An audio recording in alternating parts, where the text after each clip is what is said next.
How's it going? My name is Stacy and I work at Lowe's. Summer is about to officially kick off, and now's the perfect time to get your garden going. Stop by our nursery today and get 10% off all garden mulch. And when the work is done, fire up the grill with our exclusive charcoal offer. Now buy one bag of Kingsford regular charcoal and get one free. Limit 2 per customer. Start your summer with savings this weekend at Lowe's. Lowe's. Let's build something together. Offers valid 5/25/11 to 5/30/11. Some restrictions apply. Blog Talk Radio.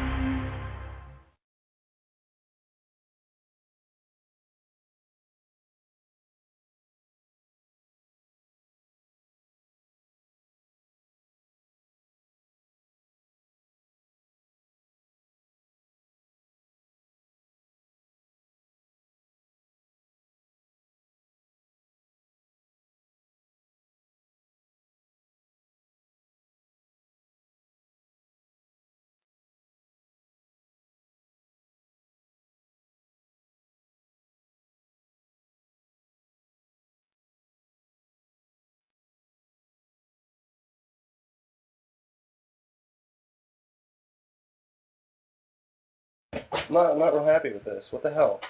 Can we check the box out there? The box should be fine. All right, so I guess we're live. I don't know. I hope we're live. We might be live. We may be live. We're live-ish. experiencing some dial-in issues again, which doesn't make us happy, especially at the beginning of the show. It really throws us off for starting out the show and getting things moving along, because then we become concerned that we're not going to be able to stay on, that we're going to get knocked off again. Interrupts the song, which throws off the flow. It does throw off the flow. But it appears, since this is the longest since we've dialed in today, that we've been connected, since the 8 minutes we were connected prior to actually going live, that we're actually on. So it's Frank the Unicorn radio program, Sunday night live, 7 to 9 p.m. Thank you for tuning in. Thank you indeed. It's Frank and Beans. And I've decided to change it to Beans and Frank.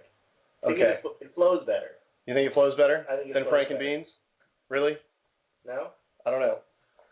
We can let people, people could decide if they want to decide that for us. They could comment on that. 347-326-9700. We're also on Twitter at Frank the Unicorn and show at franktheunicorn.com if you want to get in via email. So here's what we're going to do. We're going to do real quick. I'm going to just recap what we're going to be talking about today. We're going to go over sort of the outline of our show. We do have some segments, our returning segments. We've got a new segment, and we've got a little bit of an expanded segment in regards to our local art in the local scene. We're going to talk a little bit more about that, and we're going to have a couple guests in that regard. I was just flipping through this week's Cosmo, and ladies do love the expanded segment. Oh, my. All right. Well, there we go. We're going to lose our first batch of listeners. Okay. Yeah, dropped a couple. Right bad. It's possible. So, yeah, so we're going to go over what we're watching, and we've got, there have been some, AMC has had some great marathons on.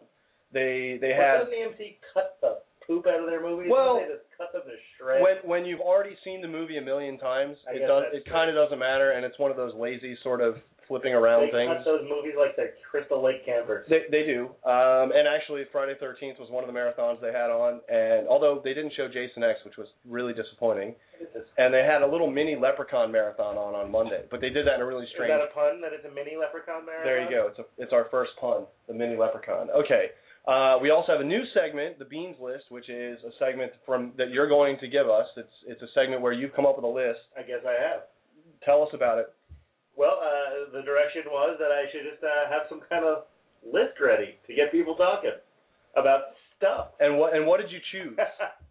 What did you choose? I want to talk about movie sequels, because I have a thing for sequels.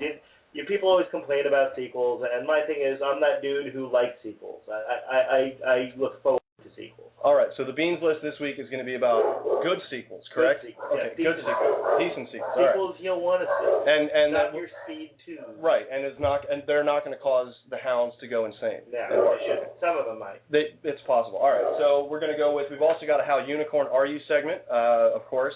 And then again, like I said, we've got the discussion on local art. We've got a motivational speaker named Atlas that's going to call into the show. And our local music segment is with the band X-Rated. which is a gangsta rock band from West Palm Beach. They're sort of new on the scene. And Did you say gangsta rock? That's what they say. Yeah. I never knew that was a thing. That's kind of awesome. It hasn't been a thing. It's now a thing because they're going to make it a thing. I like the thing. Which is really cool because it's neat to get something really. And we've been really lucky with the local music segments to this point that we've gotten a pretty good variety, of different types of music and different styles and things like that. This will continue with this one because again, it's just nothing. It's like nothing you've ever heard before. So you definitely want to stick around and hear that. And then also, of course, we've got our Nicolas Cage. What the hell were you thinking? Which this one is a good one. If you think last week with keeping venomous snakes and thinking that one little vial of antidote while you're consuming alcohol is going to protect you from being bitten by not one but two albino king cobras, wait till you hear. Yes, wait till you hear this one. This one's great. We've got a really good This Week in Bacon. It's a product I'm sure everyone's going to want. I've never heard of it until today, and my God, I want some right now. Yep, and our famous actor you recognize but don't know, awesome one. It ties in with Nicolas Cage. It does. Randall Tex Cobb. Love the Randall Tex Cobb. Randall Tex Cobb. A lot of great stuff about Randall Tex Cobb. Yep. A lot of great stuff. Okay. Not just him being in a prison cell with Chevy Chase. That's true. That's true. Okay, and then of course we've got Cosmo. And we're going to go through Cosmo. And what's interesting about this Cosmo for me is that once again on the cover, Katy Perry. She seems to always be on the cover of Cosmo. Katy Perry seems to be on the cover of everything. I don't understand why. I don't. I mean, everything. I don't understand. I realize Except that she's possibly the Sesame Street magazine. That's right. The only one that I haven't seen her on the cover. I realize she's very popular. It's literally like I think maybe 2 or 3 times in the last 3 or 4 months she's been on the cover of Cosmo. Which is impressive. That's an impressive feat. She's got a wedding to prepare. She can't be on the cover of Cosmo. It was today? Yeah. Was it today? Congratulations, Katie and Russell. Yesterday or today, yeah. Okay. Our producer is just chiming in to let us know that the wedded bliss, the vows. Horrible wedded bliss. Yeah, she's unhappy. She's a fan of the Russell Brand. I'm a fan of the Russell Brand. I am too, but I'm not. I have no issue with him getting married. Yeah, I'm not upset about him getting betrothed. I don't have any issue with that. Apparently, I have some issue with her on Cosmo. I don't. It doesn't bother me that she's on the cover of Cosmo. I just find it interesting and of note that she would be so frequent a cover model for Cosmo. She's all over the place. She is. But it's a good issue. Any issue that says first take off his pants in really big bold letters, is going to be and stuff. My boyfriend says wicked things other women do in bed. There's a lot of good stuff in here. It does sound that way. And we're gonna make. I'm gonna make jazzled and ready to go. All right. Well, I'm going to make you take. I'm going to make you take the quiz of Are You Being Too Big of a Bitch to Yourself? I am. I've already failed that quiz. Yeah. Well, we're going to find out. And if we get some call-ins or some tweets, maybe if we get some call-ins, if nothing we'll else, give them this quiz as well. Beans is a bitch. Hashtag that. Hashtag Beans is a bitch. That's what we're going to hashtag. All right. 347-326-9700. Twitter.com at Frank the Unicorn and Frank the Unicorn at show at franktheunicorn.com. I'm all over the place. I'm looking at the producer and she's distracting me. It's the fermented lifesavers. It's the fermented lifesavers. It's the Katy Perry looking at me from Cosmo, and then the producer as well over there who's also giving me the eye. So we had some fermented lifesavers this evening that might make this an interesting show. Yeah, I'm seeing colors. Yeah, you come in, and before the show you say, would you like an orange mint lifesaver? I think I hate them. Right? Well, at least I found out why I hate them. Well, it makes sense now. So you give me one, and I think it's got an interesting flavor. It's a little weird. I don't want to be rude, so I eat the whole thing. It's a lifesaver, so it's not bad. But then as we're sitting here before the show, right before we go on the air, before we start having the technical problems, this is how this works. Before we have some technical problems, we each have another of these orange mint lifesavers. You happen to notice the expiration date was? It was June 14th of 2007. I purchased these today, by the way. Yeah, and it's now October 24th, 2010. Convenience store. Over 3 years expired. Yes. Yay. Fermented lifesavers. So we don't know exactly how this show is going to turn out based on if you hear a thump and then silence, please call your local authorities. Or if we have them become our local authorities. If we start talking about the colors, the spiders, or our hands, you know that there's also probably something going on with the lifesavers. Okay. Very true. If you're seeing colors and spiders, 347-326-9700, or show at franktheunicorn.com, twitter.com at franktheunicorn. And so, all right, let's go ahead and talk about these marathons at AMC that they had. We'll get into this a little bit. It's a good discussion to continue for our Shocktober shows. Which here's an interesting thing. It just so happens that this particular October, I believe there are 5 Sundays on this October, just because Halloween happens to the very last day happens to fall on a Sunday. It does. What a special coincidence that we happen to love horror movies. We move our show to Sunday nights, and there's 5 Sundays in October for us to do the Shocktober discussion. If nothing else, it is special. It is special, and I just want to say that Shocktober is not my word. You forced me to say that. I don't believe I coined it. I'm sure it's been used before. I'm sure it has, but I don't know if other co-hosts to shows held the host in a headlock, forced him to eat expired I mints. didn't hold you in a headlock. That's trademarked by that lady that called us. That's right, who loves the W pronunciations, likes to throw the extra W's in. She does. All right, so, yes, AMC... I think she's taunting the hounds Is she? Okay, the first thing is, Monday, AMC had a mini marathon, okay, of Leprechaun. Okay, that's not right. That's not okay. You can't be talking about Leprechaun and then call it a mini marathon. Well, it was cool. Leprechaun 1, 2, 3. We're going to get letters from Leprechaun. If you're a Leprechaun and you're offended, call us 347-326-9700. Angry Leprechaun tweets. I would. You know what? The key. It's okay. They can be as angry as they want as long as we don't take away their gold or we don't mess with their gold. Do not mess with their gold. Then it's fine. Then it doesn't matter. We can do whatever we want. We can mess with the Leprechaun in any way. Actually be pretty cool. He's pretty much the easiest villain to defeat. You just give him back his stuff and he leaves you alone. That's true. If you voluntarily give him back his gold, he will go away. He won't kill you at that point. Jennifer Aniston, I believe, was the hero of the first movie. She gave him back her old nose, and he just moved right on. Wow. That's why that did she also give him? Last time you saw that nose was in the original Leprechaun. Did she? You know what? That was the movie that gave her. That gave her plastic surgery money. That's the start of it, right? That's her Leprechaun nose. When she signed the big Friends contract, she did the chin, and the implant. The haircut was called the Rachel. Should have been called the Warwick Davis. The Warwick Davis. That's great. I think we're onto something. All right. So, but the way that they did the Leprechaun mini marathon was a little unusual in that they showed Leprechaun 4. This was during the day, by the way.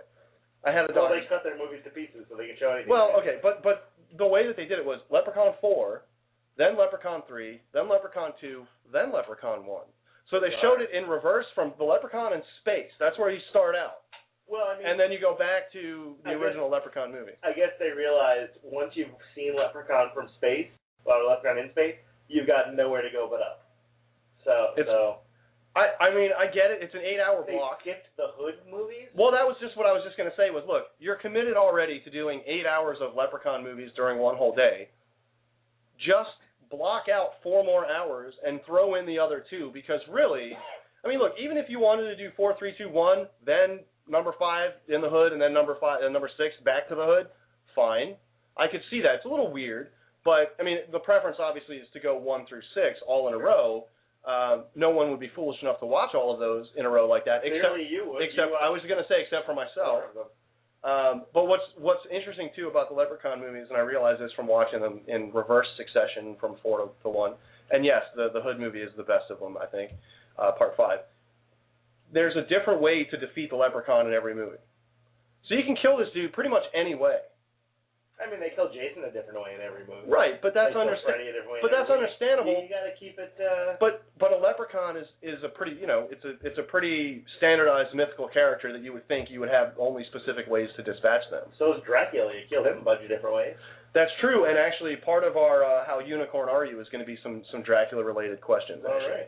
All right. And in regards to killing Dracula, and there'll be some Friday the 13th related ones in there because again. Watched a whole bunch of the Friday the 13th. Now, I didn't watch the first one, which they showed 1 through 9. They showed all 9 of them.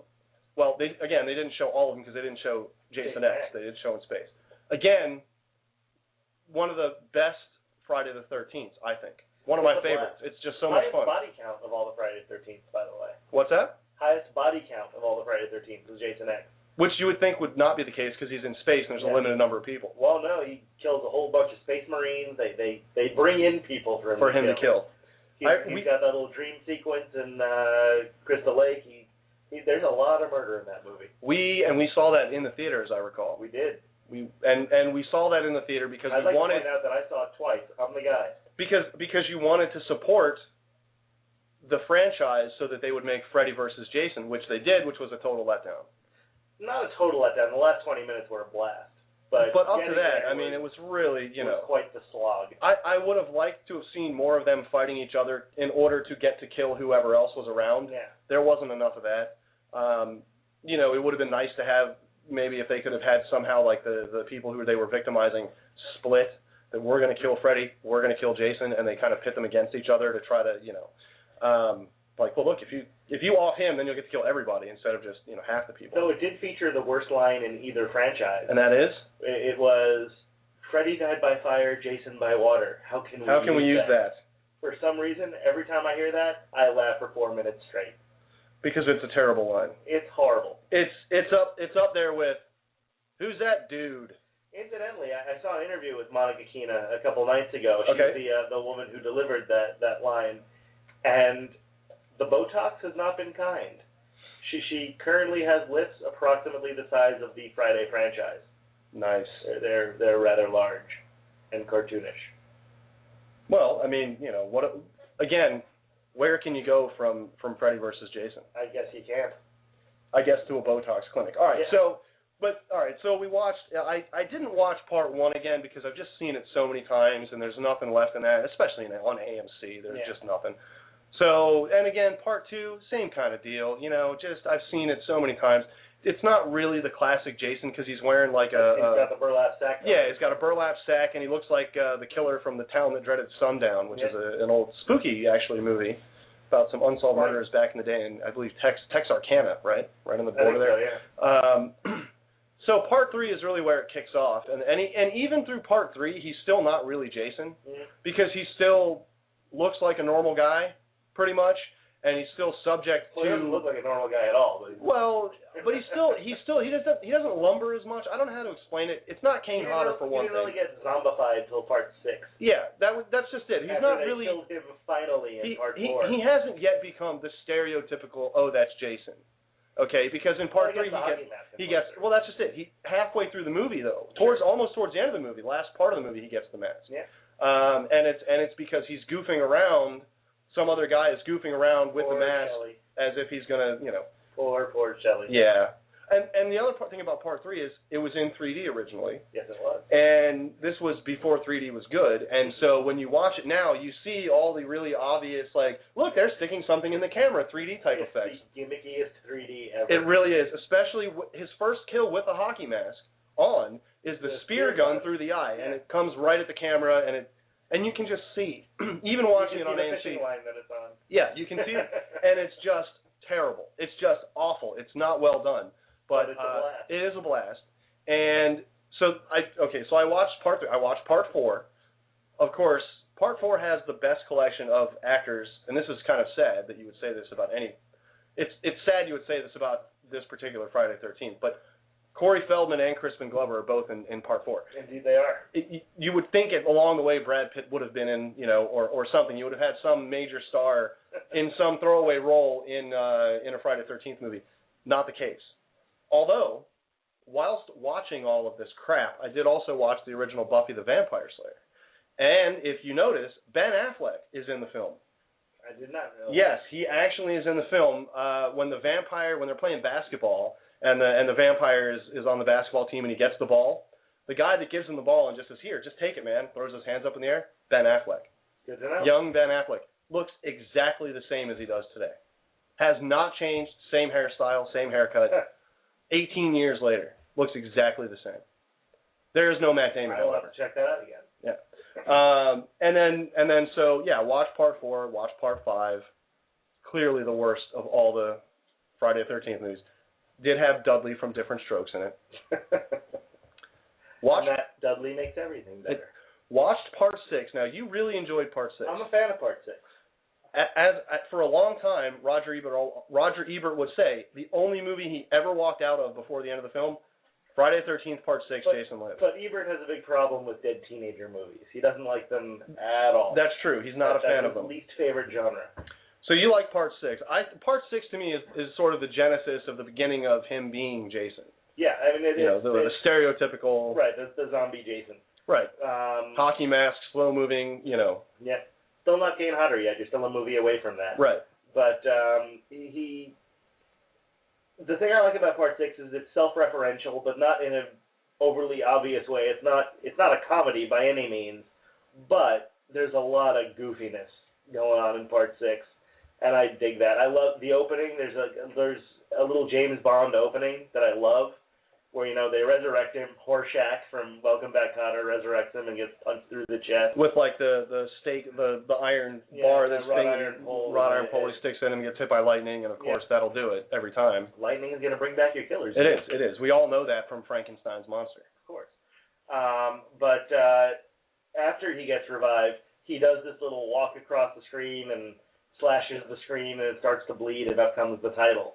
And it's just a neat little James Bond gun barrel moment that they give to Jason that I just love.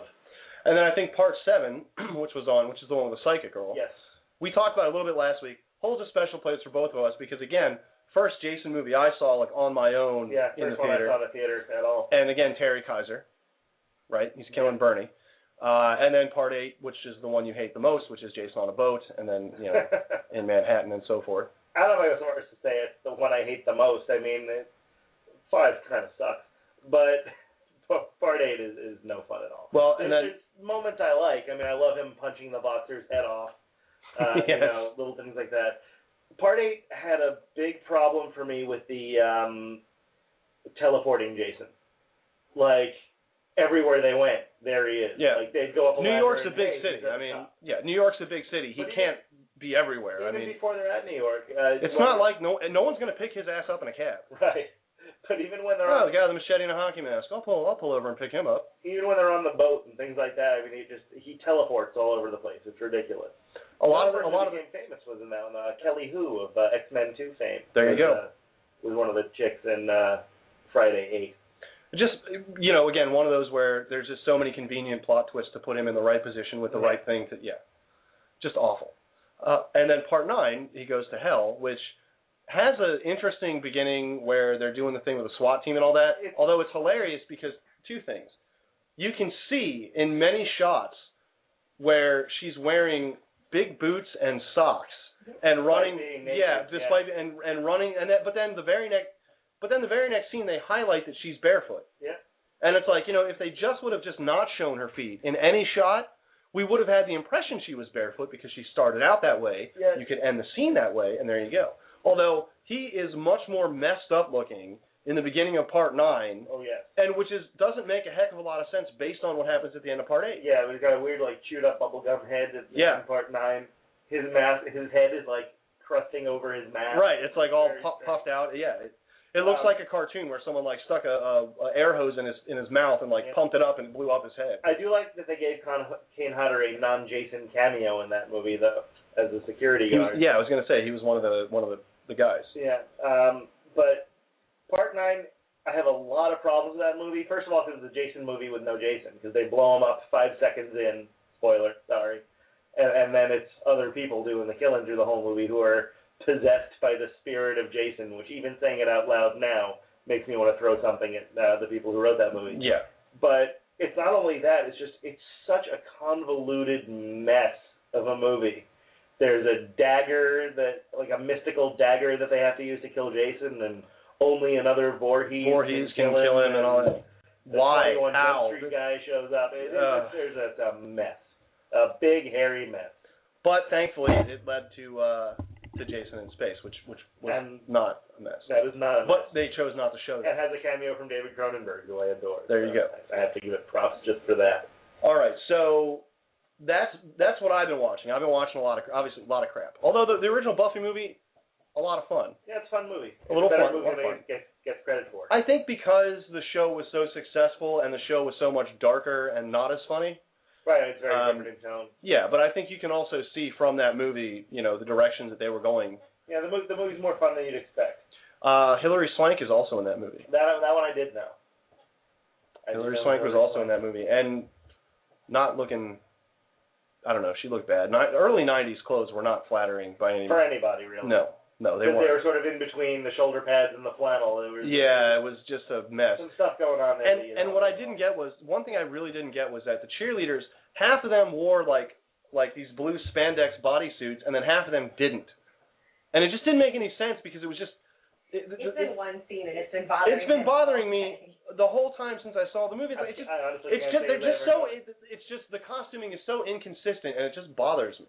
Maybe you need a bring-it-ologist to... Maybe. I don't know. If you're a cheerleader and you have some answer as to why that would happen, 347-326-9700. If Chris Sims is listening, he needs to give you a call and find out. There you go. Twitter.com @FrankTheUnicorn. All right. So let's do this. Let's do the beans list. I wanna go through the beans list. So you said now we're talking about sequels. We're talking about good sequels. I think there's more good sequels than movies tend to get credit for. A lot of people will say, sequels are always terrible. Sequels are never as good as the original. They may never be as good as the original. Most of them aren't. But there are still decent sequels. Sequels that, make you... I don't like copycat sequels, like your Speed 2 or your Caddyshack 2. Right, where it's the same movie same with film. different actors. Or, say any Austin Powers movie. Yeah, but at least Austin Powers, I can understand why they do it that way. And I don't think those are exactly terrible. But do you have to do the same exact jokes? Come on. Give us something. Try some new material. But exactly. Even with the same story, just give us a different joke, right? This is why sequels tend to get a bad rep, though, is because that happens too often. Now, your list today... Now, there's maybe 3 or 4 movies that people point to saying that sequels can be decent. Your Aliens is the one that always comes up. Godfather Part 2, the Oscar-winning exception. The only sequel ever to win Best Picture unless you count Silence of the Lambs. Or Lord of the Rings, which you shouldn't because that's all one movie anyway. Right. You brought up Toy Story 2, which is a great one. And definitely... The Godfather 2 of animated films.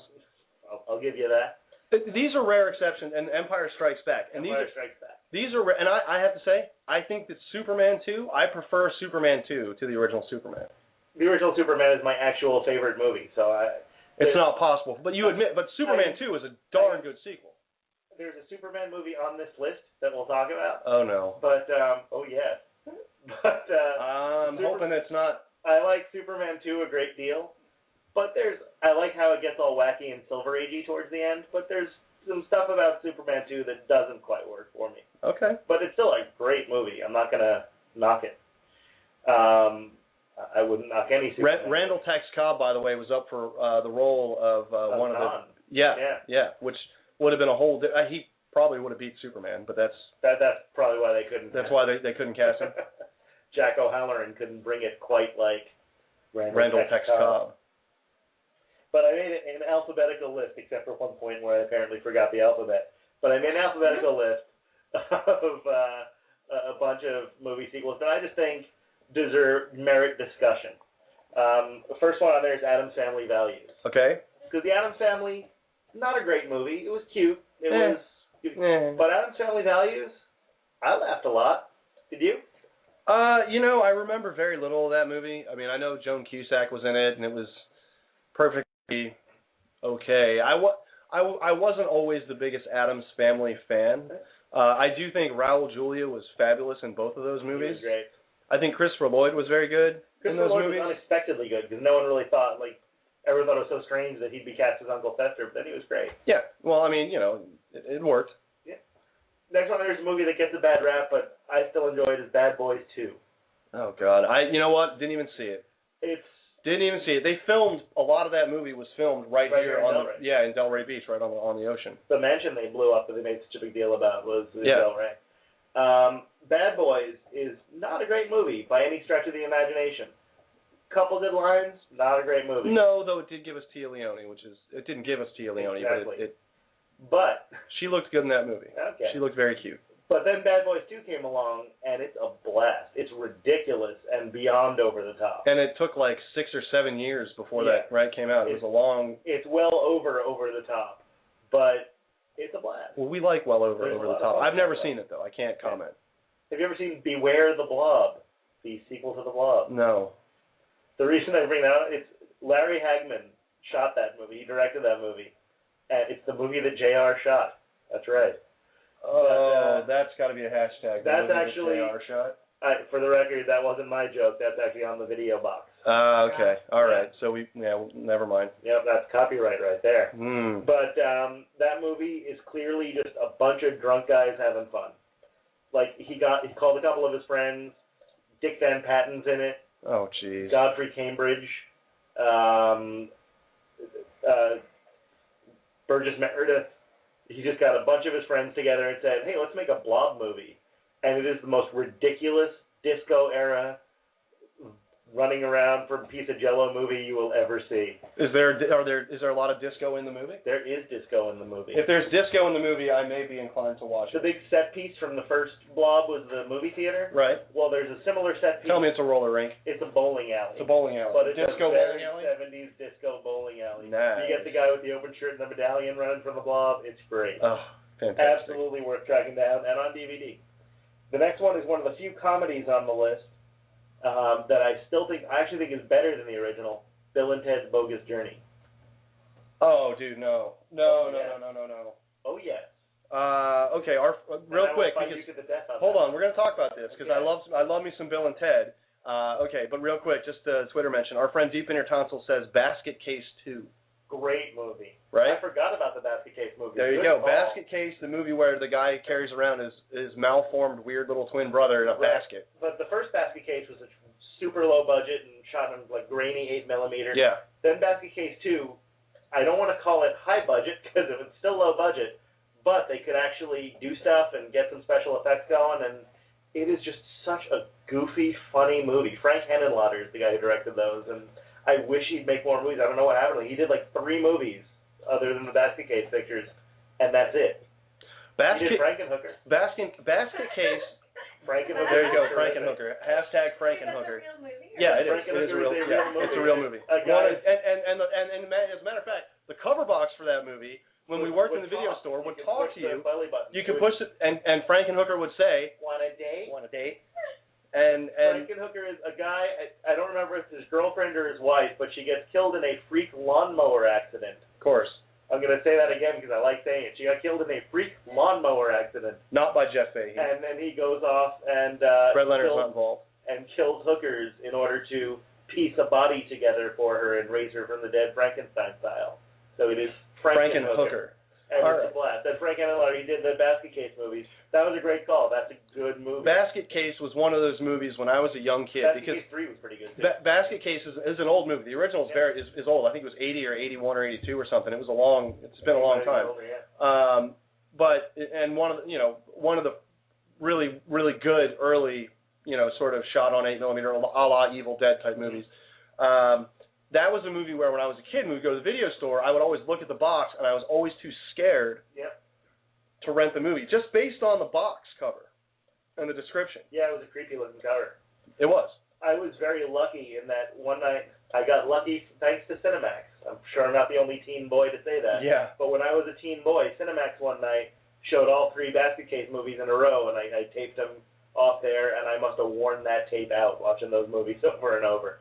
So good call on Basket Case 2. Very good call. I forgot about those. You guys, if you want to throw in some sequels, 347-326-9700 or also on the write Twitter. It down so I can look up later if it's on DVD because I never even thought about that. There you go. That's a movie I'd like to track down again.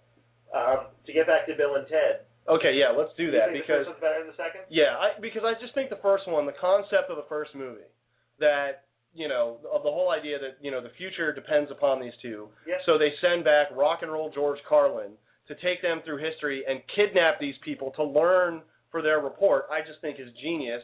And I thought that all the actors that played the characters that they brought back were just... Socrates Johnson, yeah. They were just...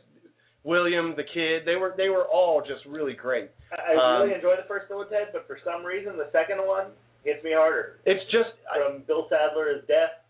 I think the second one's funnier, because it's more ridiculous and out there. The concept of the first movie is absolutely ridiculous and completely out there. But it's more serious. The second one with the evil robot us's is no way. Well, my point is, though, is that they're more serious in the execution of it, a little bit more serious in the execution of it, whereas, they don't have the whole time-bending, going back and forth as much, where they're encountering themselves and evil robot us's and going to the future and doing all these things. Where else do you get a line like full-on Robot Chubby? Full-on Robot Chubby is a great line. And we owe that. Hashtag Robot Chubby. We owe that. Bill and Ted's Bogus I Journey. think you may have changed my mind. There you go. I think we need to watch both. Here, how about this? On Twitter, we want to know what people prefer. Do they prefer Bill and Ted's Excellent Adventure or The Bogus Journey? Which is their favorite? For the record, neither of us are in any way knocking either one of the movies. They're both fantastic. But that's exactly what we're talking about. That's a sequel that doesn't just repeat the first one. Not at all. Not at all. Not even a little bit. And it's actually relevant to the goofiness of the story of the first one. It connects. And it's just really a well put together. The ZZ Top beards at the end are fantastic. And for a comedy, and the fact that their babies have the ZZ Top beards. Because I think comedy might be the hardest genre to do a sequel in. Because I can only think of a couple of sequels that really work in comedies. For the most part, you get your Blues Brothers 2000. Your Caddyshack 2, your Meet the Fockers. Yeah. And they're making a third one of those. All right, let's get back to the good ones. Get back to the list. Next one I had on there was Blade 2. Which is a blast of a flick. Blade 3 is horrible. Didn't see Blade 2. Saw Blade, saw enough. No, you should check out Blade 2. It's a fun little movie. It's got more imagination going on in the first one. It's got Guillermo del Toro directed it. It's a good flick. Okay. Well worth checking out. Don't you glare at me. I'm not glaring. Don't you look at me with that tone of voice. I'm trying to look at you with the Wesley Snipes with the Blade look. I guess it doesn't work. It sure doesn't. I don't have that. I don't have the fade. It doesn't happen. Some mother effers are always trying to ice skate uphill. All right, anyway. That's a line from Blade, if you Excellent. don't remember. Next one is pretty much a comedy, but it's a sequel that took the franchise in a whole new and interesting direction. It was Bride of Chucky. Yeah, okay, yeah. I actually really liked Bride of Chucky. It was fun to watch John Ritter in a low-budget horror movie. Yep. And Katherine Heigl as well, before she turned all because Child's Play was getting stale by Child's Play too. I mean, it was. But yeah, that was a movie. I agree. I think that Child's Play should have because Child's Play, the original Child's Play, bizarre concept, actually really well done, creepy movie, legitimately scary, and a good film, should not have made a sequel to it. And the sequel. There's nowhere to go with a sequel to that. Except then along came Bride of Chucky, and not only did they find a place to go with the sequel, they turned it into a flat-out comedy. Yes. And had a blast with it, and it turned out to be really fun. Another film that you and I saw in the theater. Yeah. Seed of Chucky didn't work out quite as well. No. But Bride of Chucky was good stuff. Next one was one of the other few comedies that and featured one of the great lines. Come on, baby, I'm all rubber. All right. Hashtag, come on, baby, I'm all rubber. All right, 347-326-9700. Twitter.com @FrankTheUnicorn. Go ahead. The next one I was talking about was another comedy, and also one of the few comedy sequels that I feel really works. I know you disagree with me on this one, but I think Christmas Vacation is one of your. I liked Christmas really Vacation. Great comedy sequel. I liked Christmas Vacation. It's just that I prefer. First of all, I'm an idiot because I like all the vacation movies. You like Vegas Vacation. You need to get out of it. I enjoyed Vegas Vacation, sir. You get out of I actually liked Vegas Vacation. If nothing else, then just for Randy Quaid. Just for Randy Quaid. When they go to that disgusting buffet, I'll take some of the blue, I'll take some of the yellow. He was great. I loved all the vacation movies. I actually, and we're gonna fight about this too. I liked European Vacation more than Christmas Vacation. And I feel that that's just come on, pig in a poke, and possibly communist. Pig in a poke. Pig in a poke was fine. I'm not saying European Vacation was terrible. Eric Idle getting run over, the bicyclists consistently getting run over by the Griswolds. That was the one thing I particularly liked. The Italian gang guys. I mean, the whole thing, the chase thing and the porno. It for me, European Vacation. You know, the scene where they're in France and he's like, just order anything, kids. I'm sure it'll be great. And they're just getting frozen dinners in the back and they're just throwing them out there. And that's why we're talking about these things. All right. And so, Christmas Vacation. Go ahead. I went on about European. Defend it. Christmas Vacation just... Tell me why it's better. Well, for one thing, it's a lot more consistently funny. European Vacation felt to me like a sketch movie with a plot. You know, like the old Monty Python movies. Like it was just a series of sketches that were sort of tied together into this vacation thing. Whereas Christmas Vacation feels like a consistent movie all the way through. I love Cousin Eddie in Christmas Vacation, much more so than in Vegas, because he was used a lot more sparingly in Christmas Vacation. Yeah, that's true. And Well, Julie Louis-Dreyfus is the next door neighbor. That's a funny little side bit. And also, Chevy Chase has some of his best, just wickedly sarcastic moments in Christmas Vacation. If I woke up with my head sewn to the floor, I couldn't be more surprised than I am right now. I mean, just little things that he mutters throughout the entire movie. And it's got William Hickey in it, too. And it's got a little bit of heart, too, which makes it also a little more bit of a consistent movie. To be fair to the vacation movies, they do always try at least to have a little bit of heart in there. Didn't feel like European ever really tried that. I think it did. There was so much else going on that it just really kind of got lost a little bit. And Christmas Vacation had the Jelly of the Month Club. Do I really have to say more? The Jelly of the Month was good. And young Juliette Lewis, too, is the daughter. All year long. That's true. Who wouldn't want Jelly of the Month? And Johnny Galecki is the son. See? Now a big TV star. On The Big Bang Theory. Yeah. All right. Next I have on here is The Dark Knight, which I don't think I need to defend. Everybody seems to love it. See, I would think, I don't know. It's a good flick. Personally, I think it's a little too dour. I kind of like my movies about guys who dress as bats to have a little bit of a sense of humor. Right. And not be so serious all the time, which I find almost ironic because their whole tale is, why so serious? Right. And that's what I was thinking through the whole movie. Why it's so damn serious. I think it's just sad. It's just a sad movie to watch. Yeah. It really is. I mean, as good of a movie as it is, it's just sad because of Heath Ledger to watch that film now. Sure. So he was terrific. That's why it's so. One of the reasons that's why it's so sad. If he hadn't passed away, that movie would be a different experience watching it. But next one here, one of the all-time great sequels, Dawn of the Dead. Downbeat. Okay, I would agree with Dawn of the Dead. Dawn of the Dead. The remake was actually pretty decent too, but the Dawn of the Dead, Night of the Living Dead is a terrific movie, one of the best endings of any movie ever. The ending of that movie still kind of shakes me up. And for them to even get better with Dawn of the Dead is impressive. And that's an impressive flick. I see you're looking at the next movie on the list. I'm looking at all of them. I'm just trying to... You have a look on your face. So we're going to talk about this. Death Wish 3. I got to talk about. Oh, my goodness. Oh, yeah. I have not even seen... I haven't even seen Death Wish 3 or 4, and you have both of them on. You haven't seen Death Wish 4, The Crackdown? No, I have not. Okay. I stopped watching Charlie Bronson movies after Death Wish. Death Wish is actually a surprisingly thoughtful movie. Death Wish is a better movie than you would expect. It's not just an exploitation movie. They held off till Death Wish 2 to start making them exploitation movies. Of course. The first one's actually a pretty good movie. He's just a working man. He's an architect. His wife is attacked. He goes out for vengeance. Right. And there's your movie. But it's a really good movie. Second movie takes that exact same concept and thoroughly exploits it. And it's the exact same movie, only with double the gore, double the nudity, double the nonsense. And then things take a weird 80s turn. And this is why I absolutely... It's a very special episode of... Yes. This is why I absolutely adore Death Wish 3. Is that Death Wish 3, he ends up... It's like his old army buddy who gets attacked. Because they're running out of family to rape and kill. Of course. So they got to give him like an old army buddy who gets attacked and murdered.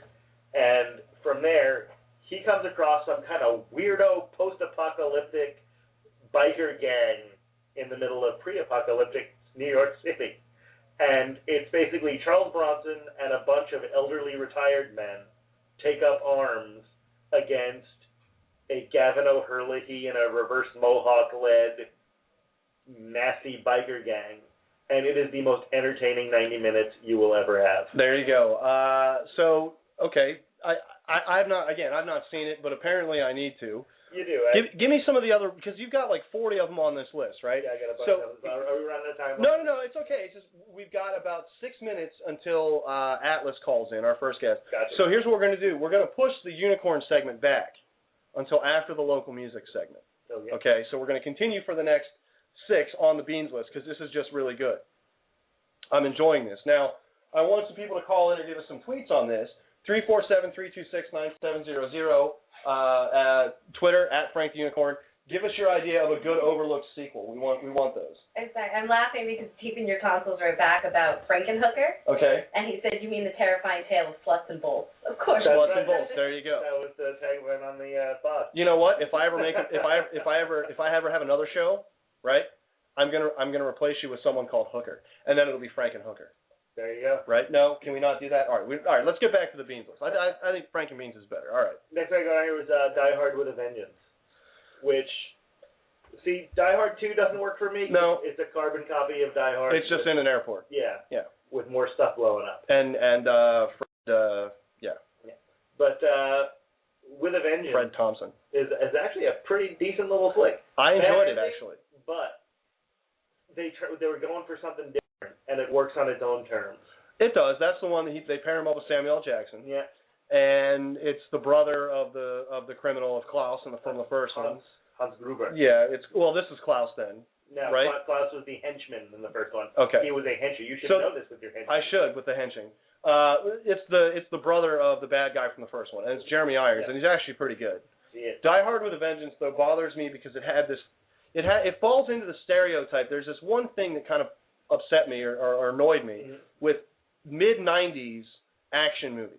Good ones, like, for example, Die Hard with a Vengeance. Another good example of this is Under Siege 2, where all of a sudden, out of nowhere, for some unknown reason, they just have some extremely butch, tough female mercenary who does not speak through the whole movie.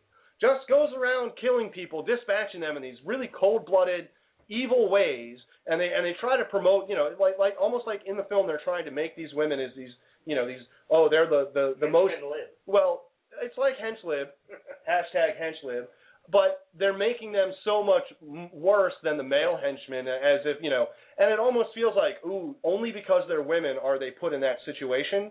And I get that going with Maggie Q in the last Die Hard. Well, and here's the thing. They're both dispatched pretty routinely once they actually have to fight against the hero or heroes of the film. True. They don't hold up. They just, like that, they're done. And that kind of bothered me. It's like, look, if you're going to spend the time to build up a female hench character, which I think could be cool, but then that female hench character has to injure or dispatch one of the heroes of the film, has to have some more validity than just knocking off random good guy henchmen. Right? And Die Hard with a Vengeance, good example of that. That is a good example of that. So, all right, I didn't mean to interrupt the list. All right, keep going. Let's start out with Evil Dead 2. Oh, yeah, that is... Takes everything about the first movie and cranks it up with... Evil Dead 2 is... If you're going to make a low-budget sequel to a low-budget movie, this is exactly how you're supposed to do it. And people have been copying it for years, and no one's gotten it right. No. And Bruce Campbell is about as good as Bruce Campbell's ever been in that film. And I'm also a big fan of the third one, Army of Darkness. Of course. Which takes it and makes it just a comedy. They decide, forget the horror, toss that, and they just make it a medieval comedy romp. And it's a blast. With Bridget Fonda in it, I might add. Yes. Very, very, very briefly. She plays the girlfriend at S-Mart. Yes. Shop smart. Shop S-Mart. And it gives that, that's the other thing, gives us the tagline for the entire Evil Dead trilogy. Yeah. In the third film, at the end of the film. The end of the movie gives us the tagline for the entire trilogy. Hail to the King, maybe? What's that? Was it Hail to the King, maybe? No, Shop Smart, Shop S-Smart. It's in the third movie, and it's towards the end, right? When he comes back and he ends up back in S-Smart with the bang stick, right? Boomstick. All right. Next thing I have on here is Exorcist 3. Oh, do you remember Exorcist 3 at all? No. Was that the one that was based on, was that Legion or whatever? Legion. Was that one? Okay. Exorcist, with the serial killer in the mental hospital, is that right? And okay. Exorcist 2 is one of the worst movies you could ever even imagine. Ever. Truly wretched. Terrible. Even the people who made it and were in it will tell you that. You can make a better movie by taking a piece of film and vomiting on it. Yes. Okay. But then came Exorcist 3, which is a smart movie. It's a scary movie. They wiped the vomit off. They did. And it has less connection to the first. It's not, by far not a rehash of the first movie. But it still follows, the lieutenant character, Lieutenant Kinnaman, Father Karras pops up. It's a great little movie and has easily the single most effective jump scare I've ever seen in a movie. I've seen the movie probably 9 or 10 times.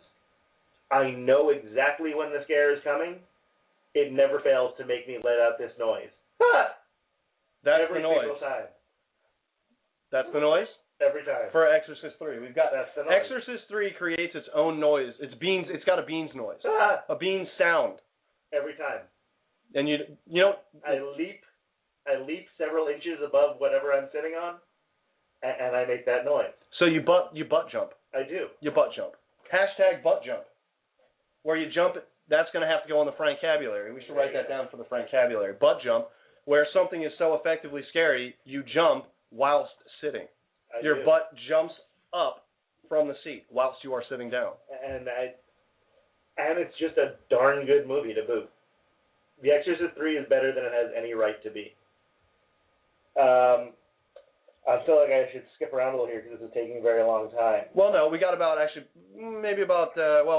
4 minutes left or so before Atlas calls in. I think he's going to be calling in soon, but let's keep going. So I want to make sure I bring up the movie that inspired the list. The movie that I think is probably the most underrated sequel there is, which is a movie that a lot of people don't even remember. One person in this house didn't know it existed until tonight. And that is? That is Psycho 2. Okay. Psycho 2 has no right to be anywhere near as good as it is. Psycho 2 was made 22 years after Psycho. Not by Alfred Hitchcock. He was very busy being dead. Yes. His schedule was packed. And Psycho is the penultimate horror movie. I mean, it is the top of the list. Psycho is the granddaddy of them all. Right. Psycho is an amazing movie. If all you remember is the shower scene, for God's sake, watch Psycho again as soon as possible. Oh yeah, because it's a whole twisty. The whole before she ever even gets to the hotel, you're trying to figure out what's going on because she's the villain of the film before she gets to the hotel. She's the star. She's who you're empathizing with. But she's the villain. She steals the money. But she's not a villain. That's what's great about Psycho. Is she's in no way a villain. She steals the money, but you understand why she's stealing the money. You sympathize with her stealing the money, and you want her to get away with it. Oh, but she does not. But that's the thing. She was the only star in the movie. Anthony Perkins was a nobody. No one knew who Anthony Perkins was, and he doesn't show up in the movie until about half an hour in. Right. The movie, Janet Leigh was a star.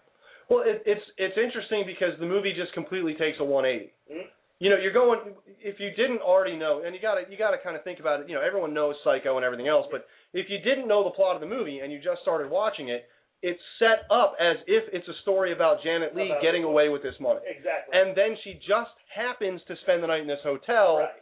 And you're thinking, at the time when it came out, people were thinking, well, that's no big deal. She's just going to go on with her day and then get chased by the cops or whatever. And then it stops and it becomes all about the killing. Holy Lord, shower murder. Right.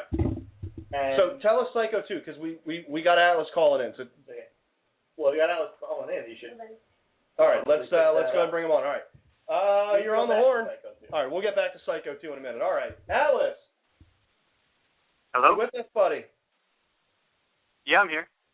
All right. Well, dude, you're live on the air. And everybody, this is Atlas, motivational speaker and motivational poet. And the website is withinoorwithout.com. So, Atlas, thank you very much for calling in. Thank you. I appreciate the opportunity. Oh, absolutely. So now what I want to do here is I just want to give you a little bit of an opportunity.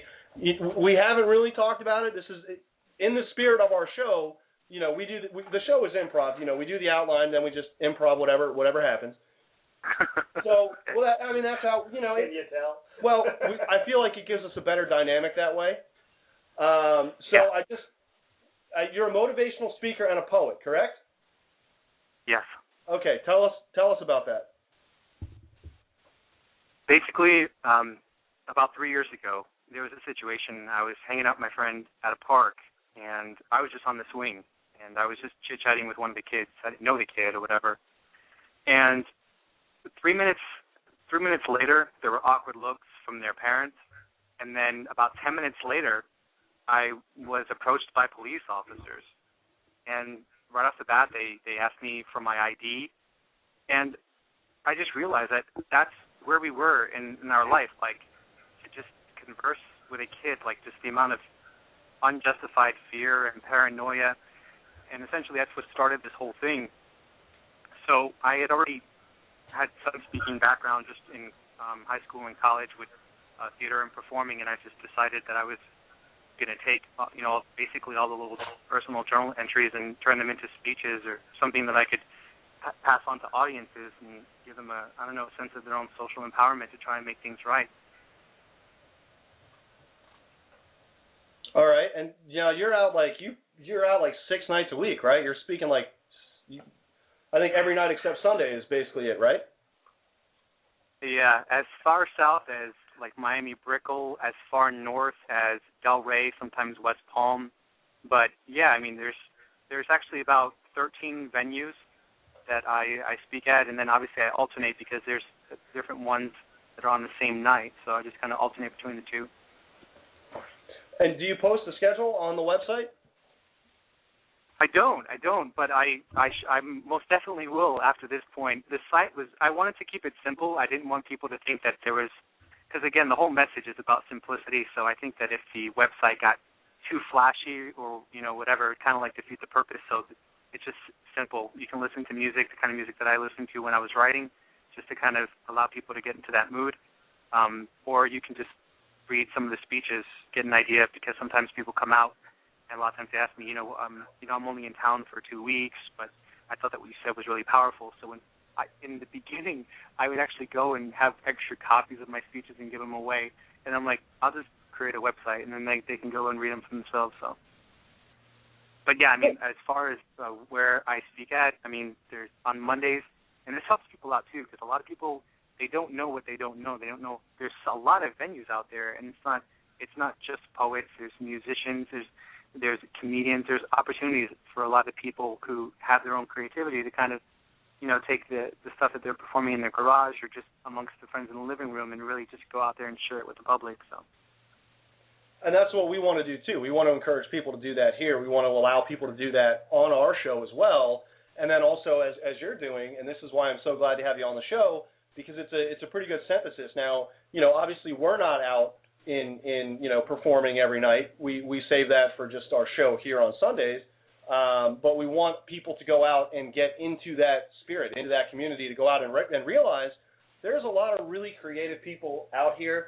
The scene is great, and there's a lot of value in what people are doing creatively. And it doesn't have to be a specific thing. So we want to encourage everybody to explore their creativity as well and find out where do they fit in this, because they do have a place, even if it's just to enjoy what other people are putting out. So I think we have a similar message in that regard. Do you have a speech you want to do? Do you have some poetry maybe you want to put on us, or? Yeah, I have something a little bit thought-provoking.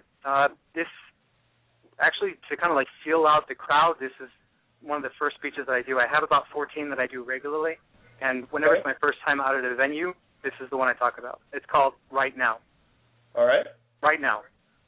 Right now, news anchors are trying to find the scariest words possible to describe what happened today. Right now, cosmetic surgeons are attempting to draw beauty, but not with a crayon or a pencil or a piece of chalk, but with a scalpel. Right now, millions of people are buying lottery tickets so they can afford the same misery as rich celebrities. Right now, someone is sending an email instead of a beautiful handwritten letter, and someone is sending a text instead of giving that person the pleasure of the sound of their voice. Right now, someone is running a red light, only to stop abruptly at the next red light if they make it to the next red light. Right now, a parent is handing Ritalin to their child instead of a coloring book and crayon. Right? MySpace and Facebook are dramatically and detrimentally changing the definition of a friend. Right now, a woman driven by fear is signing a marriage certificate instead of a restraining order.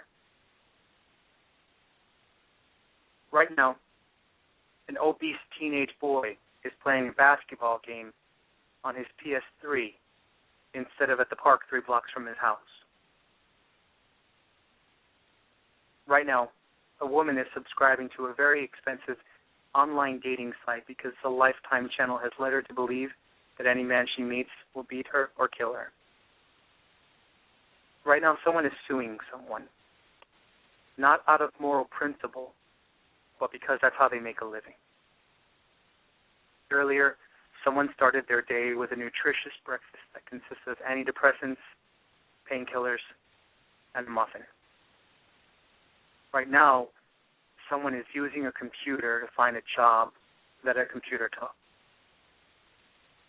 Someone is watching a movie based on another movie, based on a book that everyone's too lazy to read. And right now someone's using their wallet instead of their imagination. Someone is looking for a solution to their problem at the bottom of a bottle of beer. And if they don't find it enough, they'll look for it in another and another. Right now, an obese person is attempting to eat their way through the depression of obesity. Right now, a man is purchasing a $65 engagement ring to convey his love for his longtime girlfriend, while she is recovering from over $8,000 in cosmetic surgery just to feel worthy of his love. Now, a 7-year-old boy who still struggles to remember his home address knows every word to the latest Lil Wayne CD. Right now, Michael Jackson is getting more respect dead than most people gave him when he was still breathing. Right now, someone is complaining about their health care coverage during their cigarette break.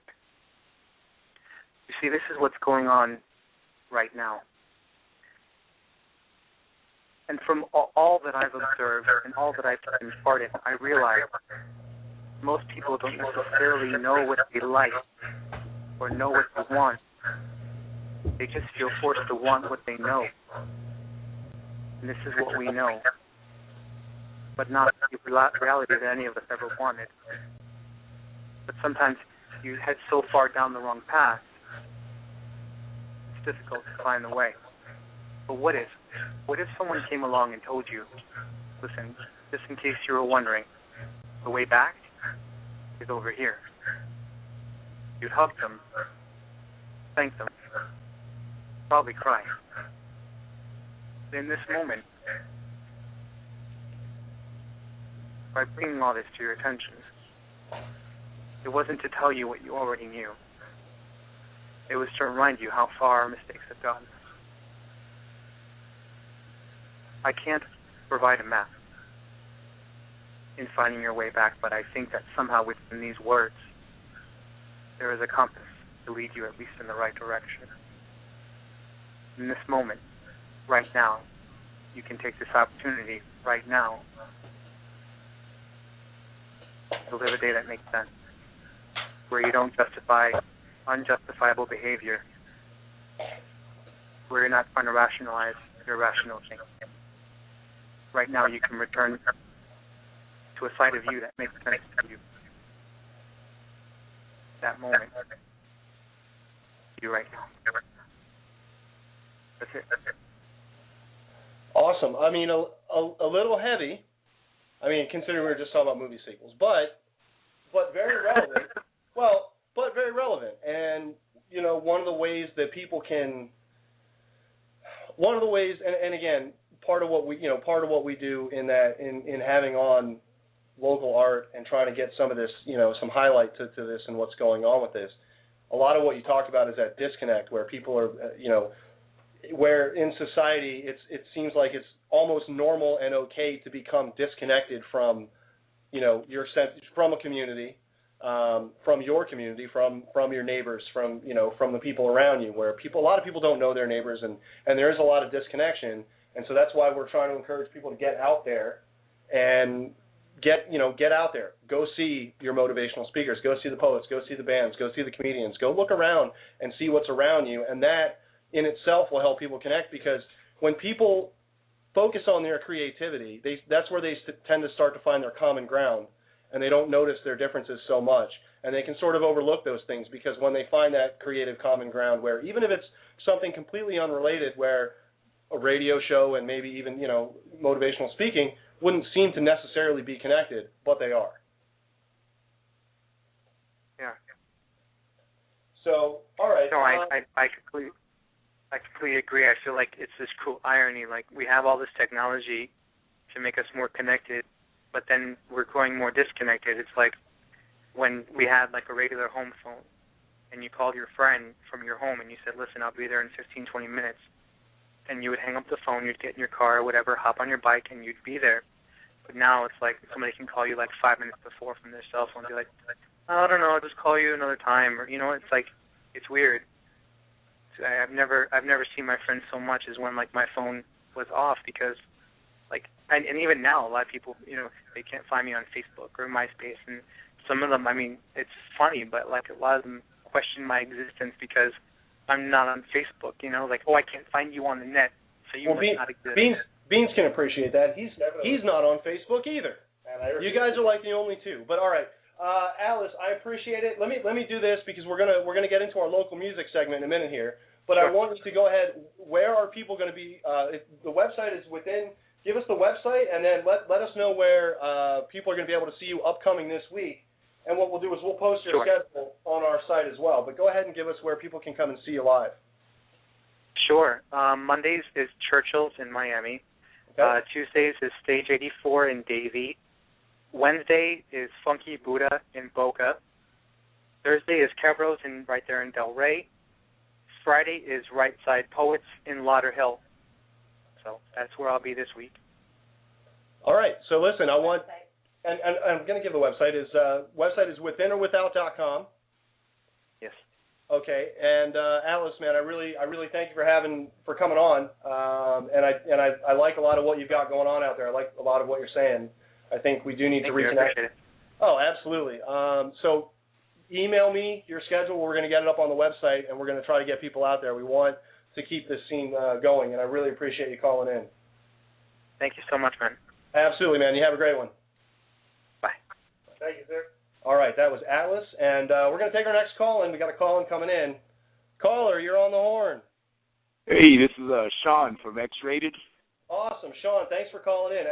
Okay, we're just getting to our local music segment now. Okay, continuing in our local you're perfectly on time. Perfectly on time. So we were just talking to Atlas. He's a local motivational speaker. We were talking about the scene, and you're in a band. The band, you're a musical guest for the week. X-Rated is the name of the band, right? Yes. Okay. Give us a little bit of info, because I mean I have it here, but I want people to hear it from you, because I met you at a burlesque show at Respectable Street. Yeah, if I remember correctly, you met me while I was hitting on that Marlboro girl. There you go. You got a great memory. I think you remember more about that night than I do. I had a lot of pints that night, so. That was pretty good. What we got going on here is Friday, December 10th at Respectable downtown. A band X-Rated. We're going to be tearing the place up.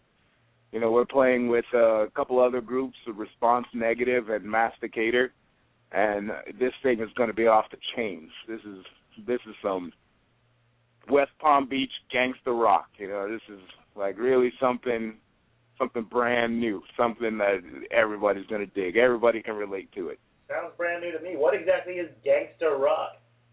I want to know. It's kind of like an infusion of hardcore rock and rap. And, you know, we just put our own flavor on it. We put our own 561 flavor on that thing, and, you know, it's not your average thing. I mean, everybody, you know, you got people going to get crunk to it. You got people going to mosh to it. The ladies shake their ass to it. It's, you know, we got something for everybody.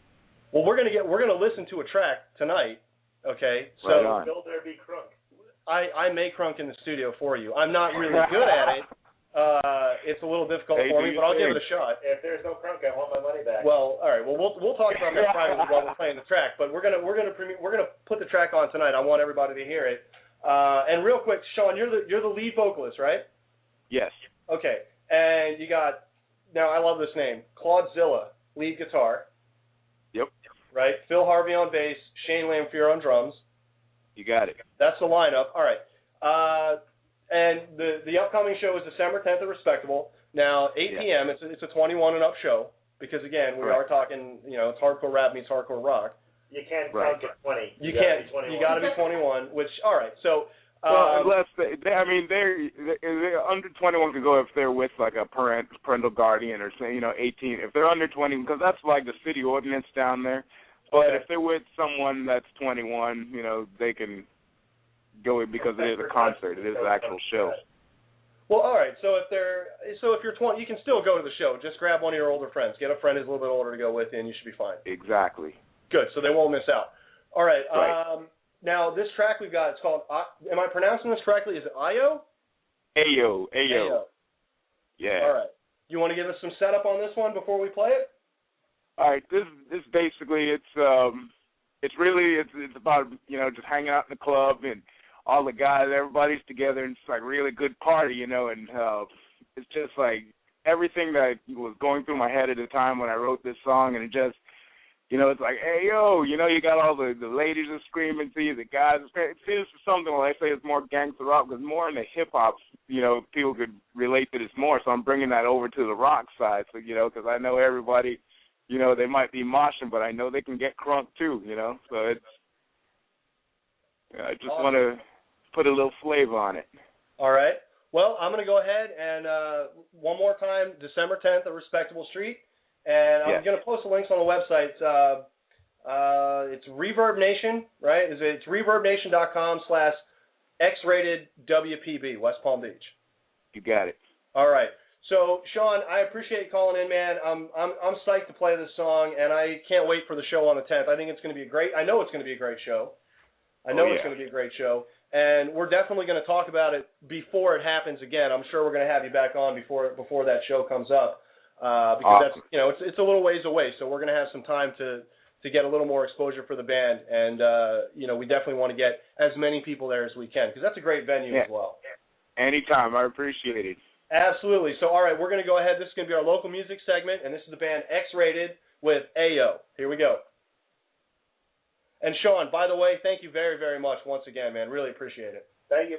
Thank you very much. All right, man. Have a great night. You too. Thanks. All right, here we go. X-Rated with Ayo.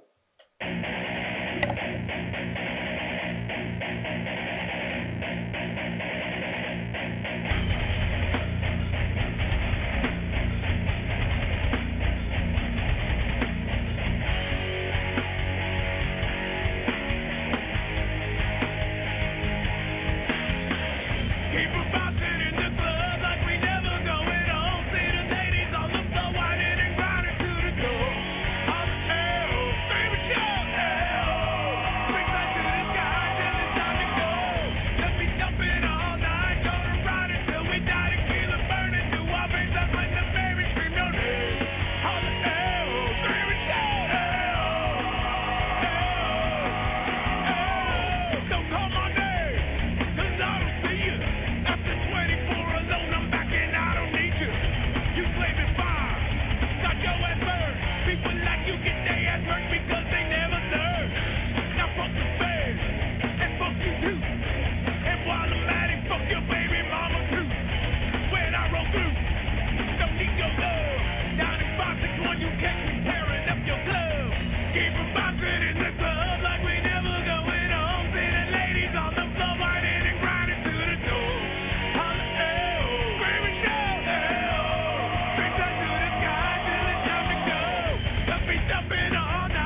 Oh, man. All right. That was X-rated. West Palm's X-rated with AO. Can you do me a favor and just go over there and get my socks? They were just blowing off my feet. I mean, are you kidding me? That was good stuff. We have gotten really lucky with I feel so justified with doing this segment when we have music like that. I mean, and last week too with Lobola, and the week before with the Band in Heaven, and with Casino Luge.